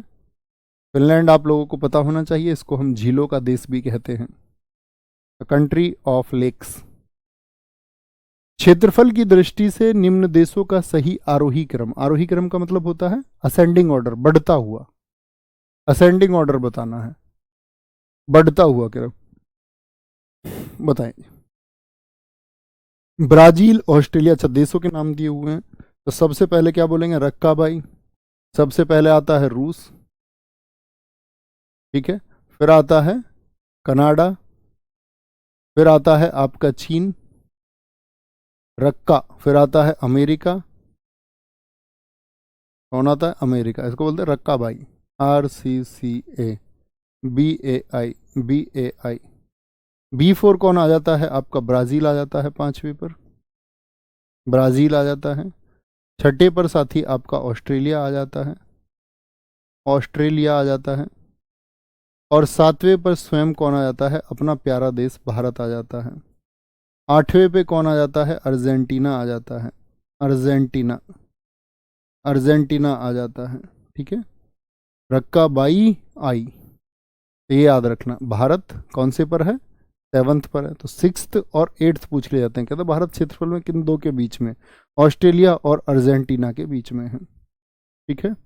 तो आपका बढ़ते क्रम में भारत ब्राजील से आगे नहीं हो सकता, क्योंकि ब्राजील का बड़ा है क्षेत्रफल। ऑस्ट्रेलिया से भारत का क्षेत्रफल बड़ा नहीं हो सकता, देखिए भारत बाद में आ रहा है। अर्जेंटीना से भारत का ज्यादा हो सकता है, भारत से ज्यादा ऑस्ट्रेलिया का हो सकता है, ऑस्ट्रेलिया से ब्राजील का, एकदम से ठीक है। ऑप्शन सी एकदम से सही हो जाएगा, ठीक है, एकदम से ठीक होगा, सही होगा। निम्नलिखित में से कौन सी सही सुमेलित नहीं है, रेडक्लिफ लाइन, जिसको रेडक्लिफ ने ऐसे ही खींच दिया, तो क्या बोलेंगे, भारत और पाकिस्तान के बीच में है, जी हाँ। मैकमोहन किसके बीच में है, मैकमोहन भारत और किस पड़ोसी देश के बीच में है, मैकमोहन भैया भारत और चाइना के बीच में है, चाइना और भारत के बीच में है। मैगिनॉट रेखा सिगफ्रीड के नाम से भी बोली जाती है कई बार, फ्रांस और जर्मनी के बीच में है, क्या बोलेंगे, जी भैया एकदम ठीक है। डूरंड रेखा क्या भारत और साथी आपका अफगानिस्तान के, सॉरी बांग्लादेश और भारत के बीच में है, तो क्या बोलेंगे आप, बांग्लादेश और भारत के बीच में है क्या, ये नहीं, गलत हो गया।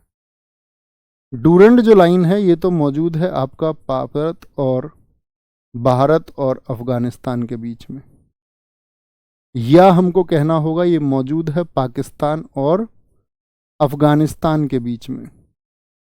भारत और बांग्लादेश के बीच कौन सी लाइन है, ये आप बताएं, भारत और बांग्लादेश के बीच में बताएंगे जी फटाफट से। आप क्या बोलेंगे, भैया रेडक्लिफ ही है, रेडक्लिफ, क्योंकि बांग्लादेश कब बना, 1971 में बना भाई। 1971 में पहले दो पाकिस्तान थे, एक तो ईस्ट पाकिस्तान था और एक वेस्ट पाकिस्तान था, तो सीमाएं तो वही थी सारी, क्या बोलेंगे भैया, ये सीमा और इधर जो सीमा बनाई गई थी आपका, लेकिन इस वाले ईस्ट पाकिस्तान को हमने ख़त्म कर दिया, इसको 1971 में हमने बांग्लादेश कर दिया, लेकिन बॉर्डर्स तो वही हैं।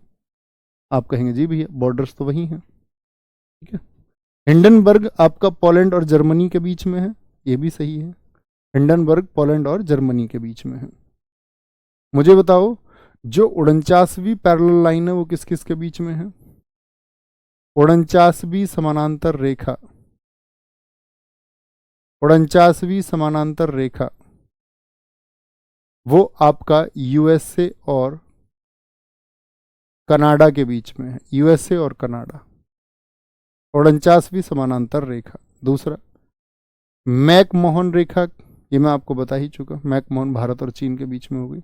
मुझे बताओ 17वीं पैरेलल लाइन किस किस के बीच में है, 17वीं पैरेलल लाइन किस किस के बीच में है, तो आप कहेंगे उत्तर और दक्षिणी वियतनाम, नॉर्थ और साउथ वियतनाम के बीच में है, नॉर्थ और साउथ वियतनाम के बीच में है। मैं बोलूँ 20वीं पैरेलल लाइन किस किस के बीच में है, 20वीं समानांतर रेखा, तो आप बोलेंगे सूडान और लीबिया के बीच में है, सूडान और लीबिया के बीच में है 20th पैरेलल लाइन। मैं आपसे पूछूं दोस्त आपका 38वीं समानांतर रेखा किसके बीच में, 38वीं पैरेलल लाइन, तो आपका आंसर आना चाहिए north Korea, north Korea and south Korea, north Korea and south Korea. ठीक है, north Korea and south Korea. निम्नलिखित नगरों में से कौन सा श्वेत नील और नीली नील नदियों के संगम पर अवस्थित है? ठीक है, बहुत बढ़िया भैया। 0 डिग्री बॉर्डर होगा बांग्लादेश के साथ में? नहीं दोस्त, 0 डिग्री बॉर्डर तो वो स्टेट के लिए बोलते हैं, बांग्लादेश और त्रिपुरा के लिए बोलते हैं। ठीक है, बांग्लादेश और त्रिपुरा के बीच में कौन सी लाइन है, तब 0 डिग्री यूज होगा। भारत और बांग्लादेश के बीच में अगर इस रेफरेंस में रेड क्लिफ नहीं है तब हम 0 डिग्री का चुनाव करें तो ठीक है, नहीं तो रेड क्लिफ ही लाइन है। निम्नलिखित नगरों में से कौन सा श्वेत नील और नीली नदी, जो व्हाइट नील और नीली, ये तो कहां पर है साथी आपका? क्या बोलेंगे, क्या भैया जुबा है, ओमडुराम है, सबसे लंबी नदी नील नदी आप जानते हैं, व्हाइट नील? तो इसका जो साथी आपका जो सूडान की राजधानी है ये पड़ती है उस पर। ये किसकी राजधानी है? सूडान की राजधानी है। सूडान की राजधानी है ये, उसके पत्तन पर पड़ती है, पोर्ट पर, सूडान की राजधानी। भूपर्पटी जो ये पृथ्वी है हमारी, इस पर द्रव्यमान प्रतिशत के रूप में कौन सा एक सर्वाधिक मात्रा में पाया जाता है? तो क्या बोलते? ओसल होता है, ओसल। ऑक्सीजन, सिलिकॉन, एल्यूमिनियम और लोहा, लोहा अर्थात आयरन। सबसे ज्यादा क्या मिलता है भैया? ऑक्सीजन मिलता है, लगभग 46%। ऑक्सीजन कितना है? 46% मिलता है। ऑक्सीजन के बाद में सेकंड में सिलिकॉन आता है, लगभग 27% के आसपास पाया जाता है। फिर आपका एल्यूमिनियम आता है, एल्यूमिनियम कितना है? लगभग 8% है। लोहे की बात करते वो लगभग 6% है, मतलब 5.9 के आसपास होता है। कार्बन की बात करें, कार्बन कितना है आपका दोस्त? कार्बन बहुत कम है, 1% के आसपास। कैल्शियम है जैसे, वो 3% के आसपास है। ओसल याद रखिए। मानव शरीर में भी पूछा जाता है, मानव शरीर में क्या है सबसे ज़्यादा? यहाँ भी ऑक्सीजन ही है, फिर कार्बन है, फिर हाइड्रोजन है, फिर बॉडी में नाइट्रोजन है, OCHN। और वायुमंडल में जानते ही हो सबसे ज़्यादा क्या है? नाइट्रोजन है। नाइट्रोजन कितने परसेंट है? नाइट्रोजन 78% है। नाइट्रोजन के बाद में दूसरी कौन सी है भैया? ऑक्सीजन है। थर्ड कौन सी है? थर्ड बताओ आप सारे लोग। तो थर्ड गलती मत कर देना कार्बन डाइऑक्साइड बोल के। तीसरे नंबर पे आपका एटमॉस्फेयर में आपका आर्गन पाई जाती है, फोर्थ पे कार्बन डाइऑक्साइड है। ठीक है, अफ्रीका का सर्वोच्च शिखर कौन सा है? अफ्रीका मतलब एक महाद्वीप का, कॉन्टिनेंट का सबसे ऊंचा पर्वत शिखर। केन्या में, मालावी में, तंजानिया में? तो आप क्या बोलेंगे? तंजानिया में है। ठीक है, अफ्रीका का कौन सा है साथी आपका? किलिमंजारो है। अफ्रीका का कौन सा है? ये लिखा हुआ है यहाँ पर, किलिमंजारो, किलिमंजारो है। मैं आपसे पूछूं दोस्त, मुझे बताना, यूरोप का सबसे ऊंचा, यूरोप कॉन्टिनेंट का सबसे ऊंचा कौन सा है? तो आप बोलेंगे भैया माउंट एल्ब्रूस है। कौन सा है? माउंट एल्ब्रूस है आपका यूरोप का सबसे ऊंचा, यूरोप का सबसे ऊंचा। नॉर्दर्न अमेरिका का कौन सा है? नॉर्दर्न यूएसए, उत्तर अमेरिका का कौन सा है? वो है डेनाली। ठीक है, डेनाली है आपका, डेनाली। मैं आपसे पूछूं दोस्त, दक्षिण अमेरिका का कौन सा है? साउथ यूएसए का कौन सा है? तो वो है माउंट एकांकागुआ, एकांकागुआ है। ठीक है, एकांकागुआ। और याद रखना जो देनाली है इसमें साथी मैकिनले भी कहा जाता है, मैकिनले, मैकिनले। तो वहाँ ध्यान से पढ़ना है क्या नाम दिया हुआ है। अगर मैं पूछूं आपसे एशिया का, एशिया का कौन है? तो आप कहेंगे भैया एशिया का है mount Everest, mount Everest, mount Everest. ठीक है, माउंट एवरेस्ट। एक साथी आपका अंटार्कटिका, अंटार्कटिका का कौन सा है? तो अंटार्कटिका का है दोस्त आपका, क्या बोलेंगे? विंसन मैसिफ है। मैसिफ भी याद रखेंगे तो कोई दिक्कत नहीं है, विंसफ मैसिफ है, विंसन मैसिफ होगा आपका। ठीक है, बहुत बढ़िया भैया। कार्बन डाइऑक्साइड थर्ड पे आएगा वायुमंडल में? नहीं दोस्त, तीसरे पे आर्गन आता है। दरअसल में जो कार्बन डाइऑक्साइड है ना, उसका परसेंटेज है वायुमंडल में 0.03। तो उसको लिख देता था कई बार क्योंकि वो महत्वपूर्ण गैस है, लेकिन आर्गन का जो परसेंटेज है वायुमंडल में वो 0.93 है।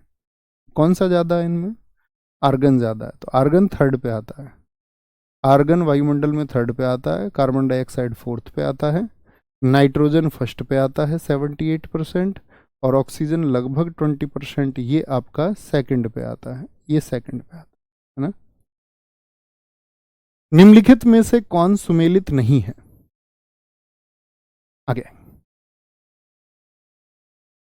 सोनोरान, तकलामकान, कराकुम, ये क्या है? भारत के, आपका भारत के नहीं सॉरी, दुनिया के प्रसिद्ध आपका डेजर्ट दिए हुए हैं, डेजर्ट। तो सोनोरान क्या यूएसए में है? एकदम ठीक है। तकलामकान चीन में है। Karakum Turkmenistan. लेकिन गिब्सन क्या ब्राजील का है? आप कहेंगे नहीं भैया, गिब्सन तो बहुत चर्चित नाम है। कहाँ का है गिब्सन? ऑस्ट्रेलिया का है। ठीक है, ऑस्ट्रेलिया का है, ऑस्ट्रेलिया का। अटाकामा कहाँ का है बताना? हुकून मटाटा। अटाकामा कहाँ का है? अटाकामा जो डेजर्ट है साथी, वो आपका चिली का है। थार कहाँ पर है साथी? भारत पाकिस्तान में है। थार कहाँ का है? भारत का है, भारत का। कालाहारी, जिसको आप बोत्सवाना देश में कहते हैं, कालाहारी कहाँ का है? कालाहारी ये अफ्रीका का है। अफ्रीका, बोत्सवाना कंट्री में सबसे ज्यादा फैला हुआ है, अफ्रीका का है। ठीक है। भूमध्य सागर का प्रकाश स्तंभ किस ज्वालामुखी को कहा जाता है? ज्वालामुखी क्योंकि वो एक एक्टिव वॉल्केनो है, तो उसमें से हमेशा क्या होता है, अंदर से कुछ ना कुछ निकलता रहता है। ठीक है, बहुत बढ़िया, एकदम से ठीक है जानवी।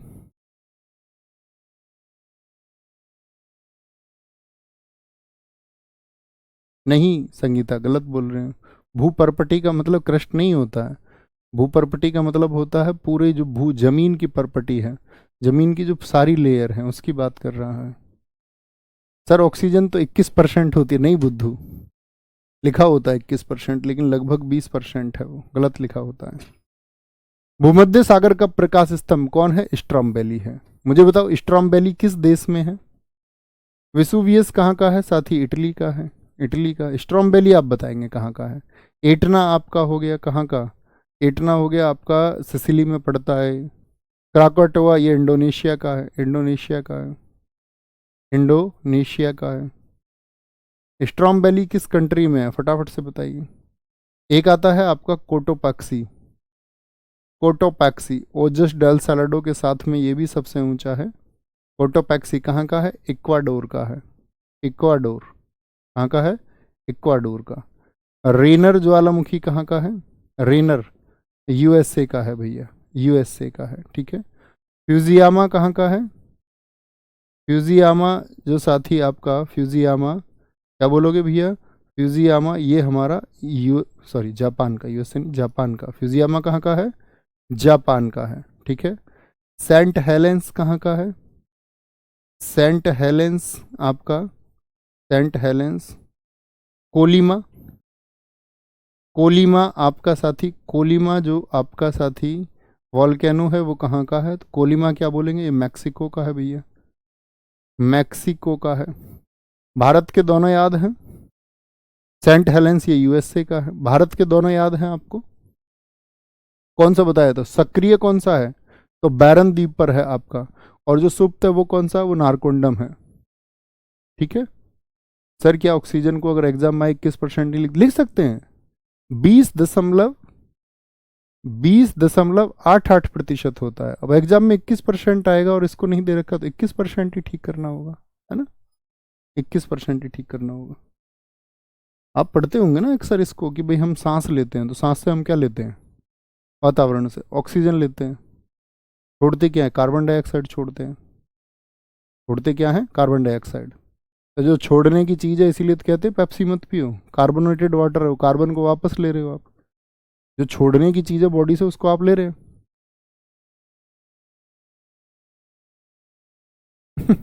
बहुत अच्छा रहेगा, एकदम से ठीक। प्रशांत राजपूत एकदम सही करेंगे। स्ट्रॉम्बेली भैया इटली में, इटली में, इटली में। ठीक है, विसुवियस इटली, एटना इटली। बहुत बढ़िया, बहुत शानदार। कोई दिक्कत, कोई परेशानी? आगे, भूकंप की तीव्रता का मापन क्या होता है? जो साथी अर्थक्वेक आता है उसको, अच्छा मापन ये पूछा किस पर होता है, तो क्या बोलेंगे? रिक्टर, रिक्टर पैमाने पर, जिसको चार्ल्स रिक्टर ने बनाया इस स्केल को। वेव्स कौन सी होती है? प्राइमरी, सेकेंडरी और लव वेव्स। ये प्राइमरी वेव्स हैं। प्राइमरी वेव्स जिनकी स्पीड साथी क्या होती है? सबसे ज़्यादा होती है। स्पीड की बात करें, इनका पहला नंबर आएगा स्पीड में, ये दूसरे पर होती हैं, ये तीसरे पर होती हैं। अगर मैं पूछूं सबसे खतरनाक कौन सी हैं, तो लव वेव्स हैं, प्रेम की तरंगे। लव वेव्स का मतलब होता है ऐसे चलती हैं, तो ज़्यादा खतरनाक होती हैं। लेकिन स्पीड पूछे तो प्राइमरी वेव्स की, प्राथमिक तरंगों की। सेकेंडरी वेव्स की स्पीड और कम, लव वेव्स की स्पीड सबसे कम होती है। खतरनाक में इनका स्तर इधर से आएगा, लव वेव सबसे खतरनाक, सेकेंडरी वेव सबसे कम, और प्राइमरी सबसे कम खतरनाक होती हैं। ठीक है, सबसे कम खतरनाक होती हैं, ये बात याद रख लें। तो भूकंप की तीव्रता तो आपका रिक्टर स्केल से, लेकिन भूकंप का जो साथी ग्राफ बनता है वो किस पर बनता है? भूकंप का जो ग्राफ बनता है, जो साथी आपका अर्थक्वेक आया उसका ग्राफ बनेगा आपका सीस्मोग्राफ पर। किस पर? Seismograph, seismograph. ठीक है, सीस्मोग्राफ पर बनता है। ओके, कोई दिक्कत कोई परेशानी? सीस्मोग्राफ पर बनेगा। आगे आएंगे।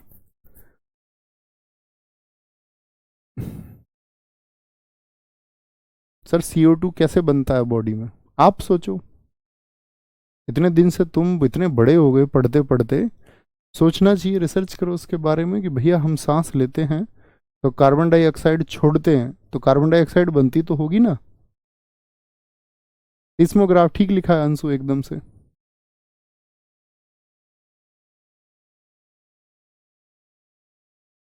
आगे, नदियों के नाम उनके देश से सुमेलित कीजिए। पोटोमैक किस मतलब देश में है पोटोमैक नदी? नील नदी, टिग्रिस नदी, और साथ ही आपका टेम्स नदी। तो टेम्स नदी के किनारे क्या बसा हुआ है? लंदन बसा हुआ है। कौन बसा हुआ है? लंदन बसा हुआ है। और लंदन बसा हुआ है तो वो कहाँ पर है? इंग्लैंड में है। कहाँ पर है? इंग्लैंड में है। और आपका पोटोमैक नदी, पोटोमैक नदी के किनारे कौन बसा हुआ है जरा बताएंगे? तो पोटोमैक नदी कहाँ पर बहती है? USA में बहती है, वॉशिंगटन DC है। नील नदी कहाँ पर बहती है? आपका साथी सूडान में बहती है। टिग्रिस इसके किनारे है साथी इराक का बगदाद, बगदाद सिटी है इसके किनारे। कौन सा है? बगदाद सिटी है, बगदाद। टेम्स के किनारे लंदन है। पोटोमैक के किनारे आपका वॉशिंगटन DC है, डिस्ट्रिक्ट ऑफ कोलंबिया जिसको हम बोलते हैं। क्या बन जाएगा? 2 4 3 1, 2 4 3 1, ऑप्शन बी बन जाएगा। 2 4 3 1 बन जाएगा। ठीक है। अटलांटिक महासागर के बारे में निम्न कथनों पर विचार कीजिए और चयन कीजिए जो सही नहीं है। यह विश्व का दूसरा सबसे बड़ा महासागर है। यह पृथ्वी का लगभग 30% क्षेत्र आच्छादित करता है। अटलांटिक, क्या ये दूसरा सबसे बड़ा है अटलांटिक? तो आप कहेंगे जी भैया। ये कितने? 30% नहीं भैया, 30% नहीं, ये 23% क्षेत्र को कवर्ड करता है। और SSC से बहुत बार क्वेश्चन पूछी है कि महासागर, दूसरा सबसे बड़े महासागर, उसका क्षेत्रफल भी पूछ लेता है। बहुत थैंक यू मेरे भाई अभिषेक। यह उत्तर में आर्कटिक महासागर से लेकर दक्षिण में अंटार्कटिका तक फैला हुआ है। तो आर्कटिक महासागर से लेकर अंटार्कटिका तक फैला हुआ है, जी हाँ। यह सर्वाधिक खारा महासागर है, ये भी बात ठीक है। देखो, महाद्वीपों का घटता हुआ क्रम जानते हैं? महाद्वीपों को तो क्या बोलते हैं? उसको पैसा, पी से क्या बोलते हैं? पी से होता भी है पैसिफिक। क्या होता है? पैसिफिक। और दूसरा क्या होता है साथी? आपका अटलांटिक, अटलांटिक। आई से आपका इंडियन ओशियन है, यानी कि हिंद महासागर है। कौन सा है? हिंद महासागर। पैसिफिक क्या है साथी? आपका प्रशांत है। अटलांटिक को अटलांटिक ही कहेंगे। एस से अगर हम बात करते हैं आपका साथी साउदर्न होता है यहाँ पर, जिसको हम क्या बोलते हैं? साउदर्न को, साउदर्न को हम बोलते हैं आर्कटिक महासागर, आर्कटिक महासागर। ए से साथी आपका होता है, क्या बोलेंगे यहाँ पर बताना? ए से क्या बोलेंगे यहाँ पर? ए से बताएंगे फटाफट से। तो पैसिफिक जो है वो सबसे बड़ा है, वो है आपका 44% पर फैला हुआ। अटलांटिक 23% पर फैला हुआ है। इंडियन ओशियन जो है साथी वो आपका क्या बोलेंगे? इंडियन ओशियन जो है वो आपका 19% पर फैला हुआ है लगभग। और अगर हम बात करते हैं साउदर्न की, वो लगभग 5% पर फैला हुआ है, बोलेंगे।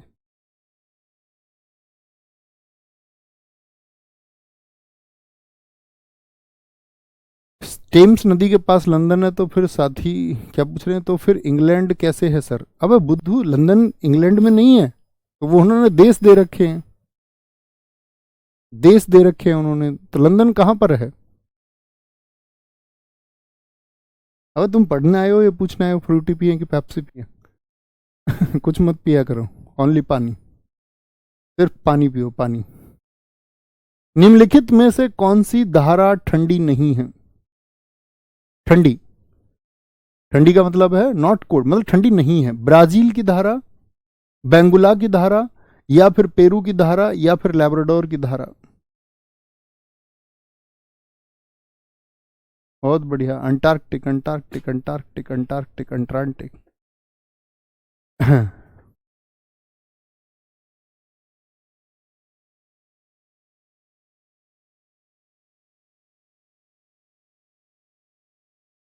दो बार लिख दिया आपने गुनगुन, अटलांटिक, अटलांटिक।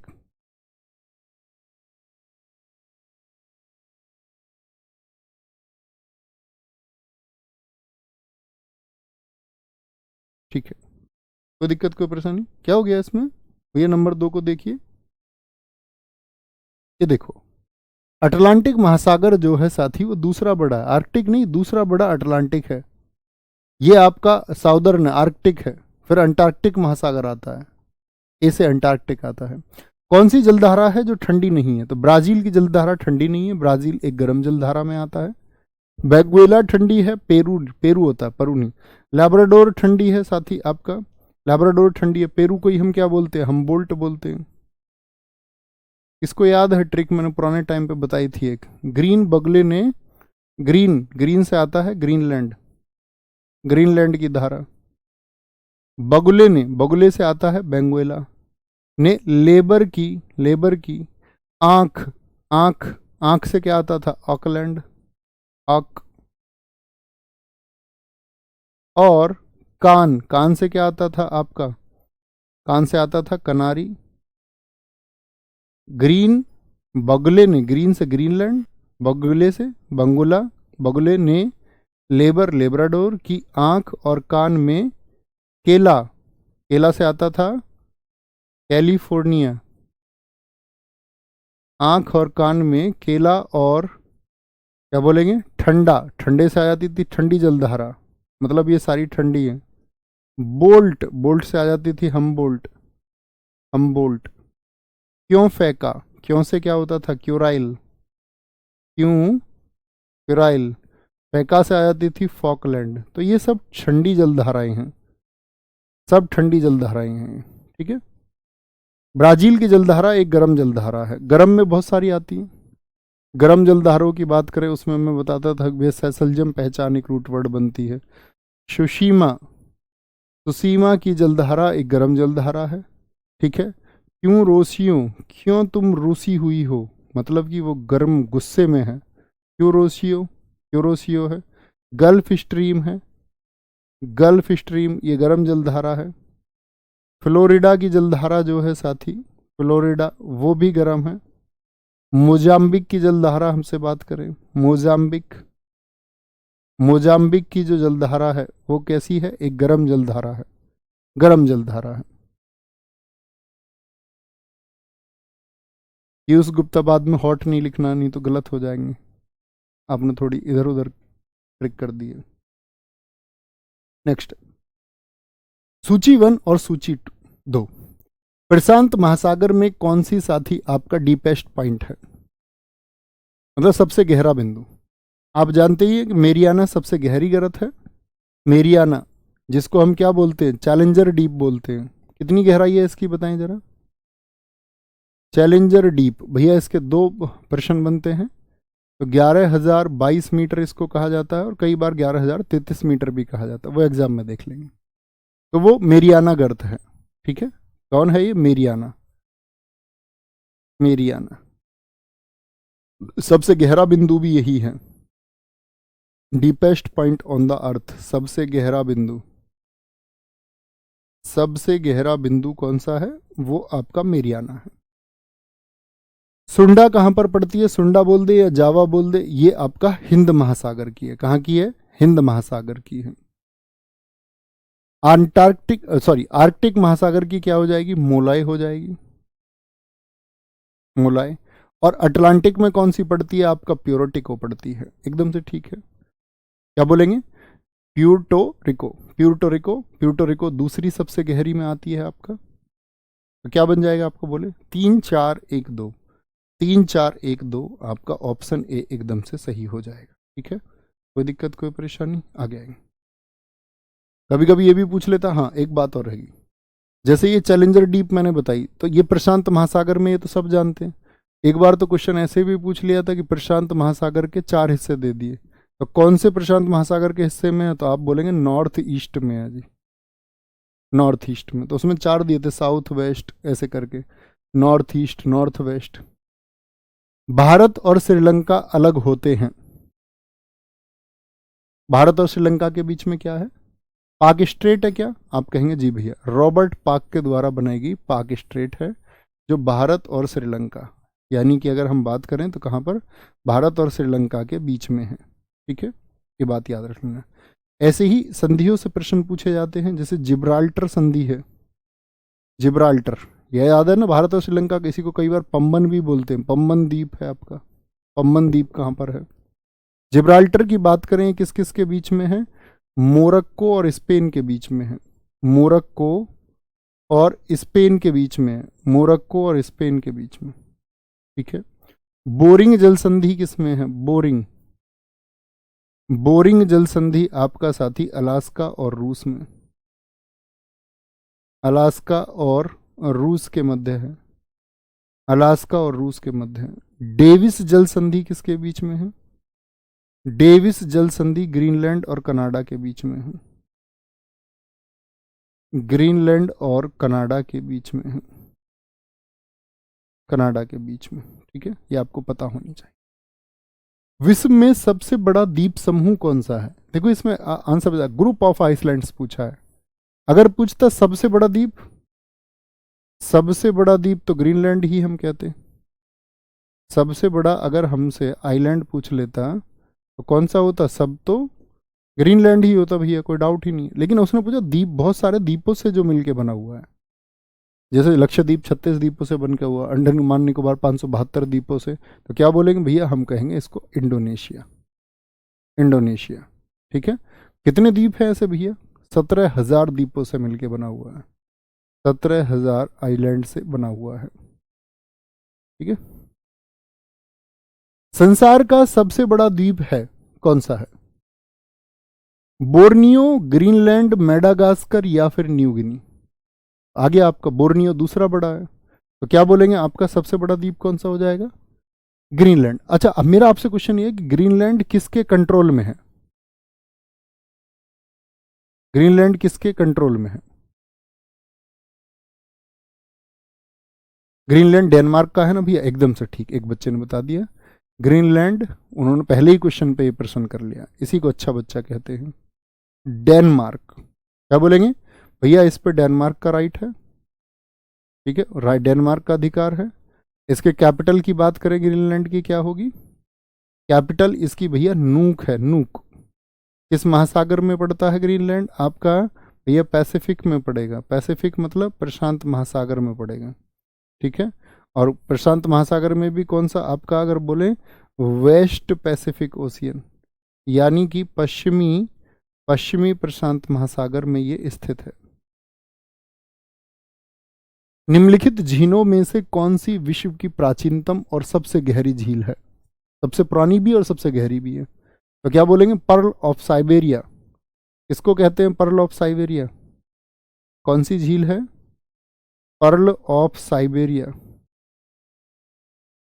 1637 मीटर गहरी है, 1637 मीटर गहरी है। ठीक है, कौन सी है वो? आपका बैकाल झील है। कहाँ पर पड़ती है बैकाल झील? रूस में है भैया, रूस में। ठीक है, मुझे बताओ सबसे बड़ी झील मैं आपसे पूछ लूं, या खारे पानी की सबसे बड़ी पूछ लूं? सबसे बड़ी झील खारे पानी की, तो क्या बोलेंगे? कैसे पिए भैया, इतना खारा पानी है, कैस्पियन। और मीठे पानी की पूछ लूं मैं आपसे? ये तो हो गई खारे पानी की। मैं आपसे पूछ लूँ मीठे पानी की सबसे बड़ी झील कौन सी है, तो वो सुपीरियर है, सुपर है पानी, एकदम पीने लायक है, सुपर पानी, मीठा पानी है। टेलर घाटी अवस्थित है, जैसे मैंने भारत की बताई थी आपको वैली, नौरा वैली, ऐसे ही विश्व रूप से साथ ही आपका वैश्विक रूप से टेलर घाटी बड़ी चर्चित है, जो कहाँ पर है, अंटार्कटिका में है, दो पर्वतमालाओं के बीच की जगह। निम्नलिखित में से कौन से वायुमंडल के स्तरों और उनके अभिलक्षण, अभिलक्षण से मतलब है कि उनसे रिलेटेड जो कैरेक्टरिस्टिक्स हैं कौन सी होती हैं, कौन सा सही है ये बताना है। क्या क्षोभ मंडल में मौसम संबंधी घटनाएं होती हैं? जी बिल्कुल। जो ट्रोपोस्फेयर है सबसे नीचे कौन सा होता है, वो क्षोभ ही होता है। सबसे नीचे भी है कौन सा स्फेयर होता है, ट्रोपोस्फेयर होता है। ट्रोपोस्फेयर में मौसम संबंधी सारी चीजें होती हैं। मौसम संबंधी मतलब हवा, बादल, बारिश, धूल, कण, ये सब होता है, ठीक है। समताप मंडल में क्या ओजोन परत है, बोलना जरा, क्या ओजोन परत है समताप मंडल में? समताप मंडल के ऊपर ओजोन परत आती है। समताप मंडल में तो क्या होता है आपका, वायुयान उड़ाने की आदर्श दशा, हवाई जहाज उड़ाने आदि की। ओजोन परत क्या है, समताप मंडल से जुड़ी हुई है। भाई ये भी तो हो सकता है समताप मंडल ओजोन परत दोनों जुड़े हुए हैं, उसने ये तो पूछा नहीं कि उस अंतर्गत कौन सा है, अभिलक्षण पूछा है बस, तो हो सकता है, अभी देखेंगे थोड़ा। आयन मंडल पृथ्वी की सतह की ओर परावर्तित रेडियो तरंगें जो घूम के आती हैं, तो ये भी कहाँ से आती है, आयन मंडल से आती हैं। क्या बोलेंगे, आयन मंडल से आती है। और मध्य मंडल आपसे पूछ ले, क्या बोलेंगे? भाई यहां पर एक चीज लिख रहा हूं मैं, जो समताप मंडल है, समताप मंडल जो होता है, ध्यान से देखना मेरी बात को, इसके भाग होते हैं, एक तो मध्य मंडल होता है, एक समताप होता है, और एक होता है इसका क्षोभ मंडल। ये किसके भाग हैं, ये हैं सममंडल, अगर बोलते हैं हम, समताप मतलब जहां पर टेम्परेचर बराबर रहता हो, सममंडल, ठीक है। तो मध्य मंडल बीच में हो गया, क्षोभ नीचे हो गया, समताप इससे ऊपर हो गया, ठीक है। क्षोभ के बाद में कौन सा आता है आपका, ट्रोपोस्फेयर के बाद में, ट्रोपोस्फेयर के बाद में कौन सा आता है आपका, क्षोभ के बाद में आता है समताप, यानी स्ट्रेटो, स्ट्रेटोस्फेयर ऐसे समझेंगे। फिर आता है आपका ओजोन। ओजोन किससे मिला हुआ है, आपका स्ट्रेटोस्फेयर से मिला हुआ है। ओजोन से ऊपर आता है आयनोस्फेयर, और इससे ऊपर आता है एक्सो, बाह्य स्फेयर। ये बाह्य मंडल है, ये आयन मंडल है, ये ओजोन मंडल है, ये समताप मंडल है, और ये क्षोभ मंडल है, ठीक है। अब आते हैं, आयन मंडल पृथ्वी की सतह की ओर से परावर्तित रेडियो तरंगे, ये भी एकदम से ठीक हो गया। क्या मध्य मंडल में पोल लाइट, नहीं जी, जो पोल लाइट आएगी आपका वो भी आयन मंडल में, ये गलत हो गया, ये गलत हो गया, ठीक है, ये गलत हो गया। तो कौन कौन से ठीक हो गए आपका, एक और तीन होने चाहिए, एक और तीन होने चाहिए, लेकिन दो को उसने देखिए सभी विकल्पों में सही माना है। यानी कि जो मैं आपसे कहना चाह रहा था, दो को उसने यहां भी राइट माना है, यहां भी माना है, यहां भी माना है, और यहां भी माना है।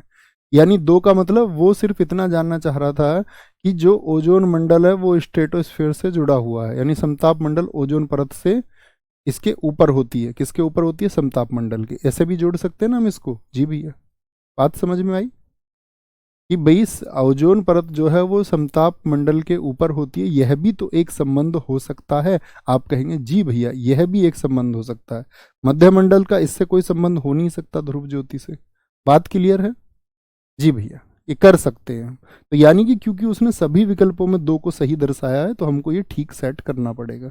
एक दो तीन एकदम से सही हो जाएंगे, चार गलत होगा। कोई दिक्कत, कोई परेशानी?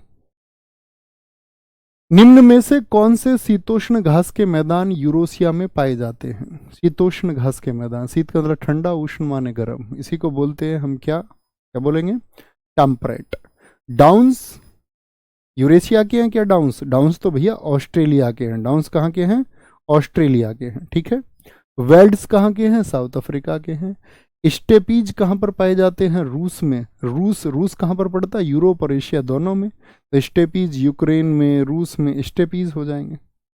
प्रेरीज कहाँ के हैं, ये नॉर्थ यूएसए के हैं, नॉर्थ यूएसए के। ये साउथ अफ्रीका के हैं, वेल्ड्स साउथ अफ्रीका। डाउन्स पूरी दुनिया के नक्शे में सबसे नीचे की तरफ कौन है, डाउन की तरफ ऑस्ट्रेलिया है, ऑस्ट्रेलिया है, ठीक है। पंपास बताना घास के मैदान कहाँ के हैं? पंपास आप कहेंगे भैया अर्जेंटीना के घास के मैदान हैं, अर्जेंटीना के घास के मैदान हैं। और मुझे बताएं आपका सवाना कहाँ के हैं? सवाना अफ्रीका के घास के मैदान हैं, अफ्रीका के, ठीक है। कंपोज घास के मैदान कहाँ के हैं? कंपोज आपका दोस्त कंपोज ब्राजील, ब्राजील, ठीक है। लानोज घास के मैदान कहाँ पर हैं? लानोज, लानोज वेनेजुएला, वेनेजुएला में है लानोज घास के मैदान, ठीक है। लानोज घास के मैदान वेनेजुएला में है। निम्नांकित में से कौन एक देश हॉर्न ऑफ अफ्रीका में स्थित है?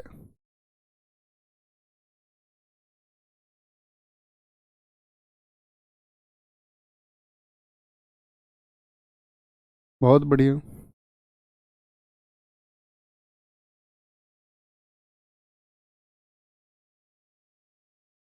बहुत बढ़िया, बहुत बढ़िया। क्या बोलेंगे?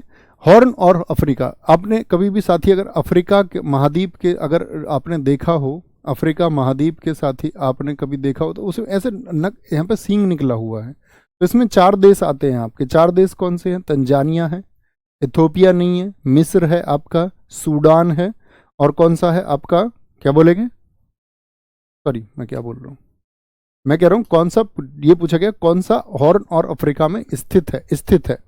तो स्थित कौन सा होगा साथी? आपका इथोपिया है, ठीक है, यहां पर पड़ता है इथोपिया है। तंजानिया क्या उसमें है? नहीं जी, तंजानिया नहीं है। उसमें मौजूद है आपका सोमालिया, सोमालिया, इथोपिया, इथोपिया मौजूद है, ठीक है। एक है उसमें इरिट्रिया, इरिट्रिया, और एक है जिबूती। आप इसको मैप पे देखेंगे अच्छा समझ में आएगा, ठीक है, जिबूती। इथोपिया इसमें शामिल होगा, ये पूछा गया था, ये नहीं कि कौन सा नहीं है, मैंने सोचा कौन सा नहीं है। स्केवेंडिया मैंने बता दिया आपको, वो स्वीडन के पास का देश है। निम्नलिखित में से कौन सा कृत्रिम पारिस्थितिक तंत्र है? कृत्रिम, पैडी फील्ड्स, वन, घास का मैदान। देखो घास का मैदान नेचुरल है, झील नेचुरल है, जैसे मैं बोल दूं समुद्र क्या है, समुद्र नेचुरल है, ठीक है, नेचुरल है ना। मैं आपसे पूछूं मरुस्थल डेजर्ट क्या है, आप कहेंगे भैया नेचुरल है। मैं आपसे बोल दूं चरागाह जो ग्रास लैंड्स है, ये क्या है? नेचुरल है भैया। मैदान क्या है? नेचुरल है। लेकिन जो धान का खेत है वो नेचुरल नहीं है, उसको लगाना पड़ेगा मनुष्य के द्वारा, तो ये कृत्रिम हो गया, जो आर्टिफिशियल है, जो ह्यूमन मेड है, ठीक है। आगे आएंगे।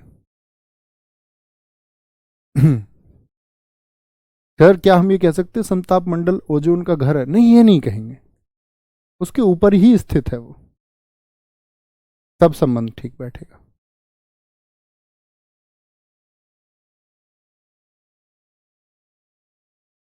आगे तेजाब वर्षा पर्यावरण में निम्नलिखित निम्न प्रदूषण से होती है। तेजाब वर्षा जो एसिड रेन है, एसिड रेन का मतलब क्या होता है कि वर्षा का जो पीएच मान है, जो जल का मान है, वो कितने से कम हो जाए? 5.6 से उसकी पीएच वैल्यू कम हो जाए, 5.6 से पीएच कम हो जाए। तो कार्बन मोनोऑक्साइड होती है क्या? आप कहेंगे नहीं भैया। कार्बन डाइऑक्साइड होती है क्या? कार्बन डाइऑक्साइड होती है, नहीं भैया। ओजोन होती है, O3 होती है क्या? नहीं भैया। सल्फर डाइऑक्साइड होती है, सल्फर डाइऑक्साइड, यह ठीक है, SO2, सल्फर डाइऑक्साइड होती है। और आपका नाइट्रोजन के ऑक्साइड होते हैं, यानी NO2 होती है, NO2, इनसे मिलके बनती है एसिड रेन, जिसकी वजह से कई बार प्रश्न पूछा जाता था पहले, अब तो नहीं पूछा जाता कि भैया ताजमहल का रंग फीका क्यों पड़ा, किसकी वजह से? एसिड रेन की वजह से पड़ा, ठीक है। निम्नलिखित घटनाओं पर विचार कीजिए और उनके कालक्रमानुसार व्यवस्थित कीजिए। प्रोजेक्ट हाथी हमारे यहाँ कब आया? प्रोजेक्ट हाथी मतलब हाथियों को संरक्षित करने के लिए। बायोडाइवर्सिटी एक्ट कब आया? वन्यजीव संरक्षण जो वाइल्ड लाइफ प्रोटेक्शन एक्ट है, और प्रोजेक्ट टाइगर कब आया? तो प्रोजेक्ट टाइगर कब का है? 1973 का है, 1 अप्रैल 1973 का है। अगर वन्यजीव संरक्षण एक्ट की बात करें, ये 1972 का है। जैव विविधता के लिए बायोडाइवर्सिटी एक्ट हम सन 2002 में लेके आए। प्रोजेक्ट हाथी हम 1992 में लेके आए, 1992।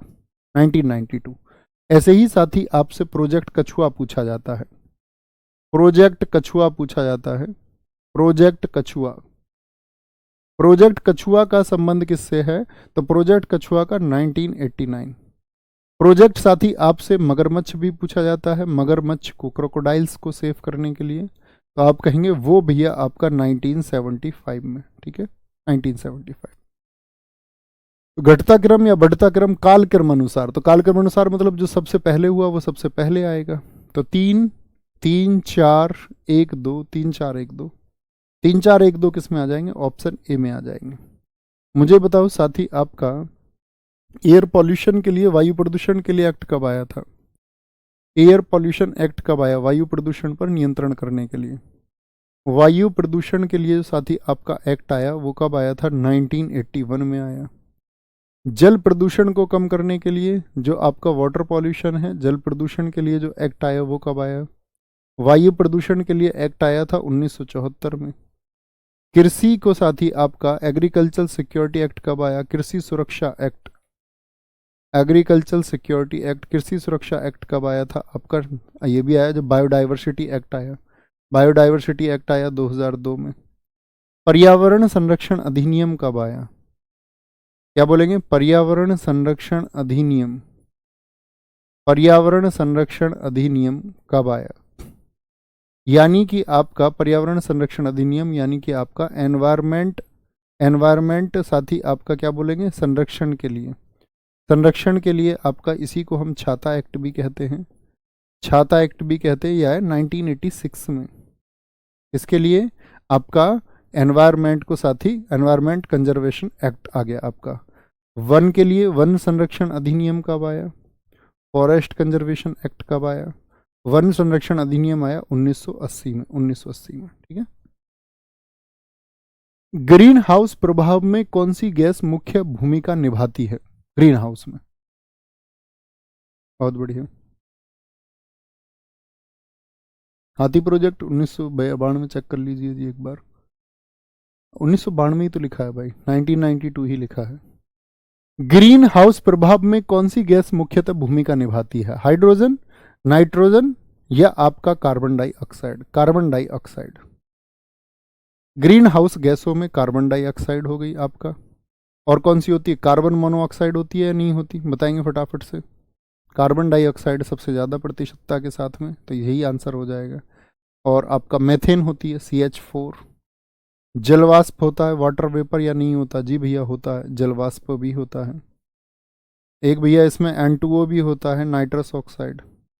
एक भैया इसमें ओजोन भी होती है, ओजोन, ठीक है। ये सब ग्रीन हाउस गैसेज हैं, ग्रीन हाउस गैसेज होती हैं। आगे आएंगे, ठीक है एकदम से शिवम यादव जी। और बाकी बहुत सारी होती है, जैसे आपका जो हम लोग उसमें पढ़ते थे पहले, CFC कार्बन फ्लोरोकार्बन, या HFCO हाइड्रोफ्लोरोकार्बन हो, ये भी किस में आती हैं? ये भी भैया आएंगे आपका किस में? ग्रीन हाउस गैसेज में। निम्नलिखित में से किसका सुमेल नहीं है? कार्बेट नेशनल पार्क, जिसको हम जिम कार्बेट कहते हैं, भारत का सबसे पुराना भी है, जिसका पुराना नाम क्या होता था आपका? हैली नेशनल पार्क हुआ करता था। क्या ये उत्तरांचल यानी उत्तराखंड में है? जी भैया।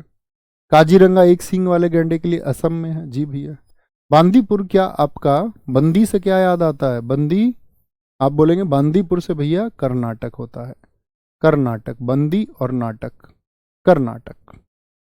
नागरहोल क्या कर्नाटक में है? जी भैया एकदम से ठीक है।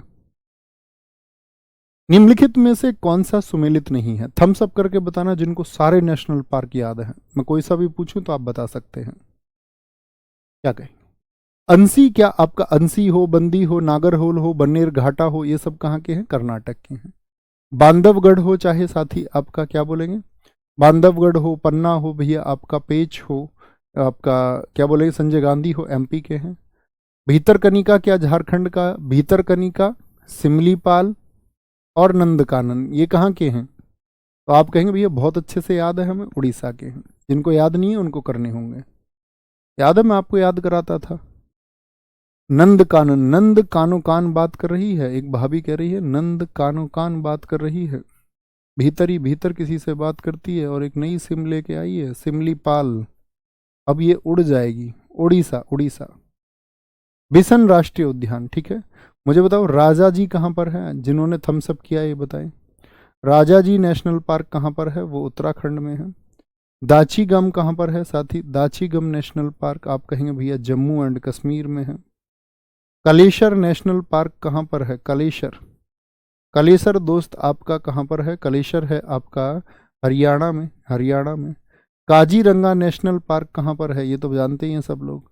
मानस बताइए, मानस कहाँ पर है, मानस भी भैया असम में ही है। कहाँ पर है, असम में ही है, ठीक है, असम में ही। असम में कितने नेशनल पार्क बताए थे आप लोगों को, 7, 7 नेशनल पार्क हैं वहाँ पर। सातों के नाम जानते हैं, चाहे रायमोना हो, बोले फटाफट से क्या बोलेंगे भैया, चाहे रायमोना हो या देहिंग आपका हो या आपका मानस हो, और कौन कौन से हैं भैया, रंग से होते हैं दो, एक औरंग है, एक काजीरंगा है, ठीक है, very good very good. 106 Golu. सूची 1 एंड सूची 2, सिमलीपाल कहाँ का है दोस्त आपका, सिमलीपाल उड़ीसा का है। दिहांग और दिबांग कहाँ का है, अरुणाचल प्रदेश का है। नो क्रैक, कोई क्रैक नहीं हुआ यार, मैं घायल नहीं हुआ, मेघालय। कोल्ड डेजर्ट कहाँ का है आपका, हिमाचल प्रदेश का है, हिमाचल प्रदेश का है। बोले जी 4351, 4351, 4351, ऑप्शन डी एकदम से सही हो जाएगा, ऑप्शन डी एकदम से सही हो जाएगा। पेरियार वन्यजीव अभ्यारण्य निम्नलिखित में से किस राज्य में स्थित है, पेरियार बताएंगे जी। तो पेरियार कहाँ पर है आपका, तेलंगाना का है क्या, आप कहेंगे नहीं भैया। अंसी बंदी क्या बोलेंगे आपका, बन्नेर घाटा, ये कर्नाटक के हैं। पेरियार है आपका केरला में, ठीक है, यहीं पर पेरियार नदी भी बहती है। कार्बन क्रेडिट की जो अवधारणा उत्पन्न हुई वो कहां से हुई, अर्थ समिट रियो डी जेनेरियो, देखो ये समिट बड़े पूछे जाते हैं। रियो समिट कब हुआ था जलवायु परिवर्तन के लिए, 1992 में हुआ था, 1992।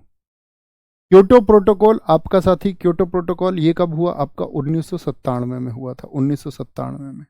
मॉन्ट्रियल प्रोटोकॉल आपका कब हुआ साथी, 1987 में हुआ, 1987 में। G8 समिट हेलीजेंडम, ये नहीं जानता मैं। लेकिन कार्बन डेटिंग की जो अवधारणा विकसित हुई साथी वो क्योटो प्रोटोकॉल में हुई, क्योटो प्रोटोकॉल में। एक बॉन कन्वेंशन याद रख लेना कार्बन के लिए, बॉन कन्वेंशन कब हुआ, बॉन कन्वेंशन ये हुआ साथी आपका 1979 में, 1979 में, 1979 में। निम्न में से कौन एक मूंगा चट्टान नहीं है, मूंगा जिसको हम कोरल कहते हैं, एक समुद्री जीव होता है, मरता रहता है और साथ ही आपका इकट्ठा होता रहता है, ऐसे जमीन के किनारे पानी में इकट्ठा होता रहता है, इकट्ठा होता रहता है, तो एक चट्टान सी बना देता है। अटॉल, लूगून या फिर इनको क्या बोलते हैं आपका, लैगून बोल देंगे। तो कौन सा मूंगा चट्टान नहीं है, आप कहेंगे लैगून नहीं होता, लैगून हवाओं द्वारा निर्मित है। एटॉल, बैरियर रीफ, जैसे बैरियर रीफ कहाँ पर है, जिसको हम साथी आपका ग्रेट बैरियर रीफ भी कहते हैं, ग्रेट बैरियर रीफ भी कहते हैं, ये कहाँ पर है, आप कहेंगे भैया ऑस्ट्रेलिया में है। कहाँ पर है, ऑस्ट्रेलिया का जो एक साइड है, कौन सा साइड है ऑस्ट्रेलिया का बताएंगे, ये भैया ऑस्ट्रेलिया हो गया। ऑस्ट्रेलिया का ये वाला जो साइड है, ये वाला, ये किससे बना हुआ है, कोरल से बना हुआ है, कोरल से, समझ रहे हैं ना। दिशा कौन सी हो गई, नॉर्थ, नॉर्थ और आपका साथी ईस्ट हो गई, ये कोरल से बनी हुई है। जैसे भारत में लक्षद्वीप है, वो किससे बना हुआ है, कोरल से बना हुआ है, कोरल से। ओके, यही हमारा लास्ट क्वेश्चन था। उम्मीद करूंगा कि आप इनको एक बार बहुत अच्छे से रिवाइज करेंगे और करते रहेंगे और आगे बढ़ते रहेंगे। कल हम फिजिक्स के बहुत इंपॉर्टेंट क्वेश्चंस को डिस्कस करेंगे, ठीक है, 60 ही लेंगे, फिर केमिस्ट्री, फिर आपका साथी बायोलॉजी, 60 एग्जाम के लिए क्या इंपॉर्टेंट है। ओके, बहुत बढ़िया, तो ख्याल रखिए अपना बहुत सारा, बोलेंगे भी फटाफट से, बहुत बढ़िया जी, बहुत शानदार सर। मैं इसके लिए मेहनत कर रहा हूँ लेकिन एग्ज़ाम डेट जल्दी आ गई, नहीं वो तो करना पड़ेगा दोस्त, ठीक है। एग्ज़ाम डेट का कुछ मतलब पता ही नहीं होता है, कभी भी एग्ज़ाम डेट दे देते हैं, बताते 2 महीने हैं और देते दे फिर क्या 2 महीने में, सबसे पहले में ही शुरुआत में। ख्याल रखिए अपना बहुत सारा, बाय बाय, टेक केयर, जय हिंद, जय भारत, थैंक यू, नमस्ते।